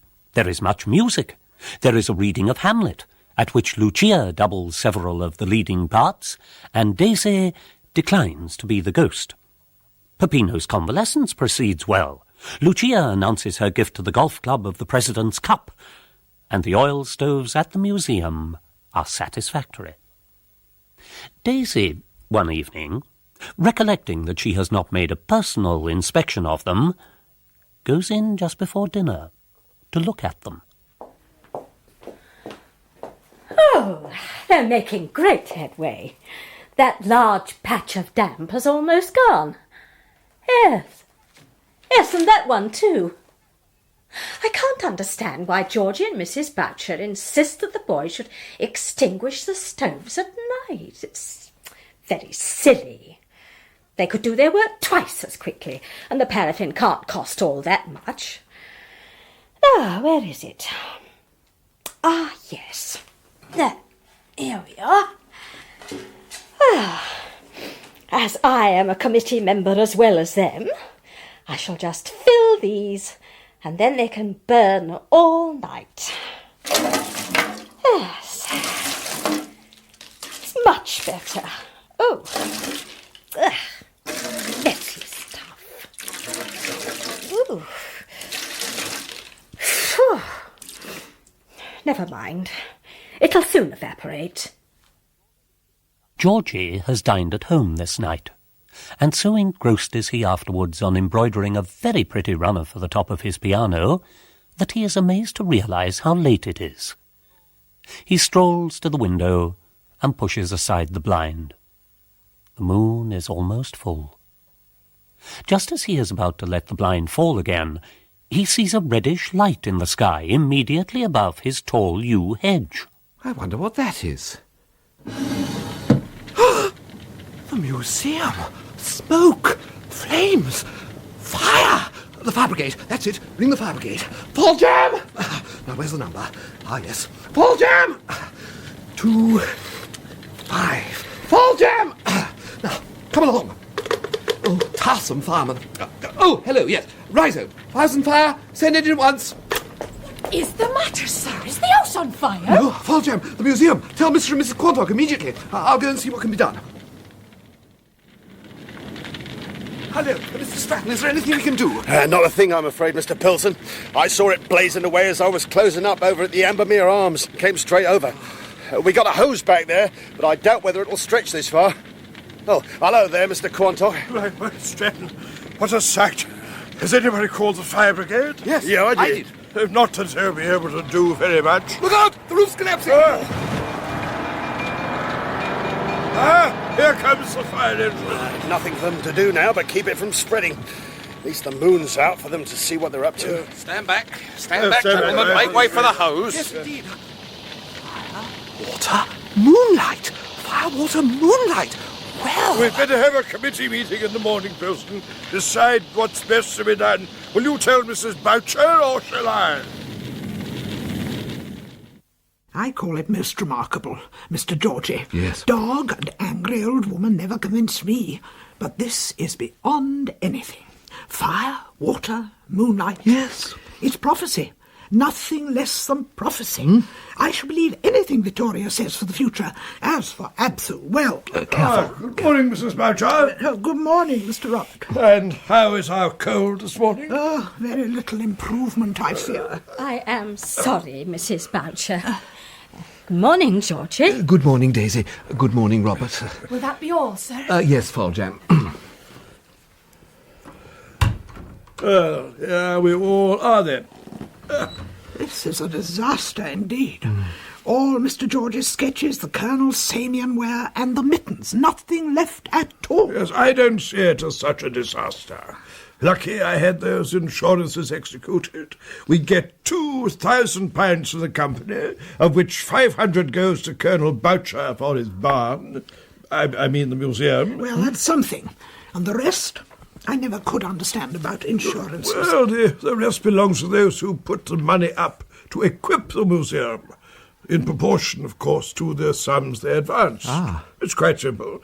I'll manage the insurance business for you and pay you pleasant little cheques all round. The company, no doubt, will ask a few questions as to the origin of the fire, but... there's a mystery for you. The oil stoves were always put out in the evening, so how a fire broke out in the middle of the night, I simply cannot imagine. Nor I. Most mysterious. Dear, there's one thing we've forgotten. It wasn't entirely our property. Queen Charlotte's mittens were only on loan from Lady Ambermere. Oh, dear. Oh, so they were. I'd quite forgotten that. A shilling or two. I'm only glad we didn't have Pug as well. Mrs. Lucas got us out of that. Yes, Foljambe, what is it? This letter's just arrived by hand, sir. Ah. Lady Ambermere's maid. As it's addressed to the museum committee, I thought I'd better bring it in while you're all here together. Oh, quite right, Foljambe. Thank you. Very good, sir. Well, she's lost no time. No, indeed. Well, really? I think I better read this out. Please do. Oh, yes. Ladies and gentlemen of the Committee of Rise Home Museum, your little museum, I hear, has been destroyed by fire with all its contents. I have to remind you, therefore, that the mittens of Her late Majesty Queen Charlotte were there on loan as lent by me. Money can hardly make up for the loss of so irreplaceable a relic, but I should be glad to know as soon as possible what compensation you propose to offer me. The figure that has been suggested to me is £50, and an early cheque would oblige. Faithfully yours, Cornelia Ambermere. Well, I would sooner go to law about it, and appeal if it went against us, and carry it up the House of Lords than pay £50 for those rubbishy things. Why, the whole contents of the museum weren't worth more than... Well, leave it at that. Yes, quite right. Oh, yes, indeed, yes. But what are we to do next? Well, I propose offering her £10, and I call that handsome. 5. It's difficult to know what to do. I don't know of any standard of valuation for the old clothes of deceased queens. £2, and that's a fancy price. What would Pug have been, I wonder, if we'd asked £50 for 2 old mittens? £1 each, I say. And that's a monstrous price. The committee breaks up to consider separately what is to be done and to poke about the ashes of the museum, all feeling, thanks to Robert and the insurance, very rich. The rest of Ricehome is there, of course, also poking about. But Lucia is absent, and Georgie, after satisfying himself that nothing whatever of any value remains, pops into the hearse. Georgie, my dear, too sad about the museum. All your beautiful things. Poor Daisy, too. Her idea. But of course, there is the insurance, which is a bit of a silver lining. But what's so marvellous, really, is Victoria. Fire, water, moonlight. It was prophetical, Lucia, and Mrs. Boucher thinks so, too. Yes, Georgie, it was strange. That was our first sitting, wasn't it? When I got so drowsy and felt so queer. Very strange indeed. Convincing, I think. But whether I shall go on sitting now, I hardly know. Oh, but you must. After all the rubbish from Abfu. Oh, now, Georgie, don't be unkind. Let us say, poor Daisy, and leave it there. That's all. Any other news? Oh, well, Lady Ambermere is asking £50 for the loss of Queen Charlotte's mittens, says they're irreplaceable relics. And as Robert says, it's so hard to know what to offer her. Georgie, what would poor Ricehome do without me? I seem to be made to pull you all out of difficulties. Shall I be kind and help you once more? Oh, if you would, Lucia, though I don't know what you can possibly suggest. Hand me that newspaper, Georgie, will you? Here you are. I seem to remember seeing something in here about... that's it. Now listen, Georgie. Sale at Pemberton's auction rooms in Knightsbridge yesterday. Various items. Autograph of Crippen the murderer. Dear me, what horrid minds people have. A pair of razors belonging to Carlyle. All odds and ends of trumpery, you see. Yes. Here it is. Pair of riding gaiters in good condition belonging to His Majesty King George IV. That seems a good sort of guide, doesn't it, to the value of Queen Charlotte's mittens? And what do you think they fetched? I've no idea. A terrific sum, Georgie. £50 is nowhere near it. Oh, dear. 10 shillings and 6pence. No. Well, Georgie, I suppose I must be good-natured. I'll draft a little letter for your committee to send to Lady Ambermere, comparing the value of a pair of gaiters in good condition belonging to a king, and that of a pair of moth-eaten mittens belonging to a mere queen consort. And we'll enclose a treasury note for 10 shillings and 6 stamps. That will be more than generous. It will be munificent. Lucia sits down at her writing table and scribbles a couple of sides of notepaper in that neat handwriting that bears no resemblance to Victoria's. Yes, I think that will settle it. And if there's any further bother with the vecchia, Lady Ambermere, let me know. There's one more thing, Georgie, and then let us have equal musica. How do you think the fire broke out? Oh, it's most mysterious. The oil stoves are always put out quite early in the evening and lit again next morning. The boy says he put them out as usual. Georgie, how do you think the fire broke out? I don't know. Have you any idea about it? Yes, and so have you. I'll tell you my idea if you like. I saw our poor misguided Daisy coming out of the museum close on 7 o'clock last night. Well, do you know, Lucia, I happened to be pulling my sitting-room curtains to at about that time, and I saw someone coming away from the direction of the museum, and I thought it might have been Daisy, but I wasn't quite sure. Yes, 7 o'clock. Well, the oil stoves must have been put out long before that, mustn't they? Yes. Then how was it that there was a light coming out of the museum windows? Not much of a light, but a little light. I saw it.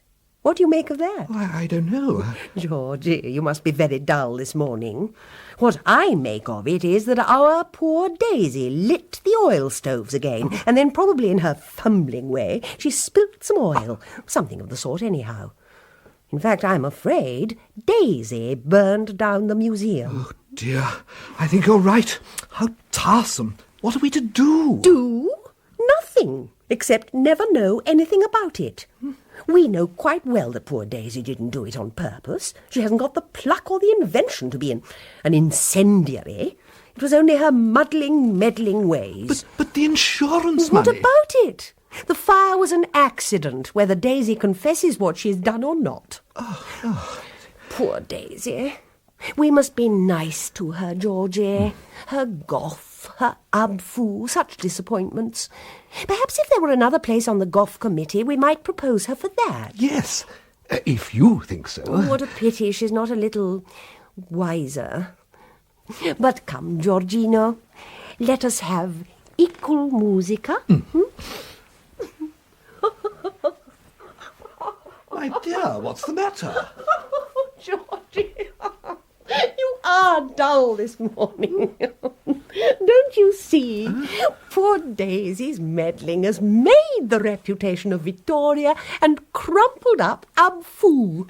Fire, water, moonlight. Vittoria's prophecy. Vittoria owes it all to poor Daisy.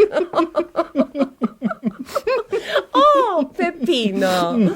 Good morning, Georgie. Good morning. Terrible about the museum. A sad loss. What are you laughing at? Nothing, Caro. Just a little joke of Daisy's. Not worth repeating, but it amused Georgie and me. Come, Georgie. Half an hour's good practice of celestial Mozartino. We've been lazy lately. Let's begin here. 1, 2, 3, and away we go.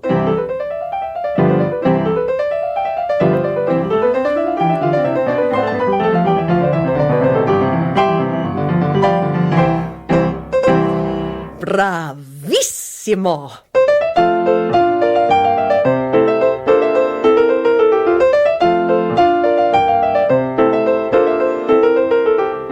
In the fifth and final part of Lucia in London, based on the novel by E F Benson, Lucia was played by Barbara Jefford, Georgie by Jonathan Cecil, Daisy Quantock, Jane Wenham, Robert Quantock, Anthony Newlands, Peppino, Michael Bilton, Mrs. Boucher, Margot Boyd, Lady Ambermere, Peggy Thorpe Bates, Miss Lyle, Ellen Mackintosh, Foljambe, Helena Breck, Mr. Stratton, David Sinclair, and the fireman, Trevor Nichols.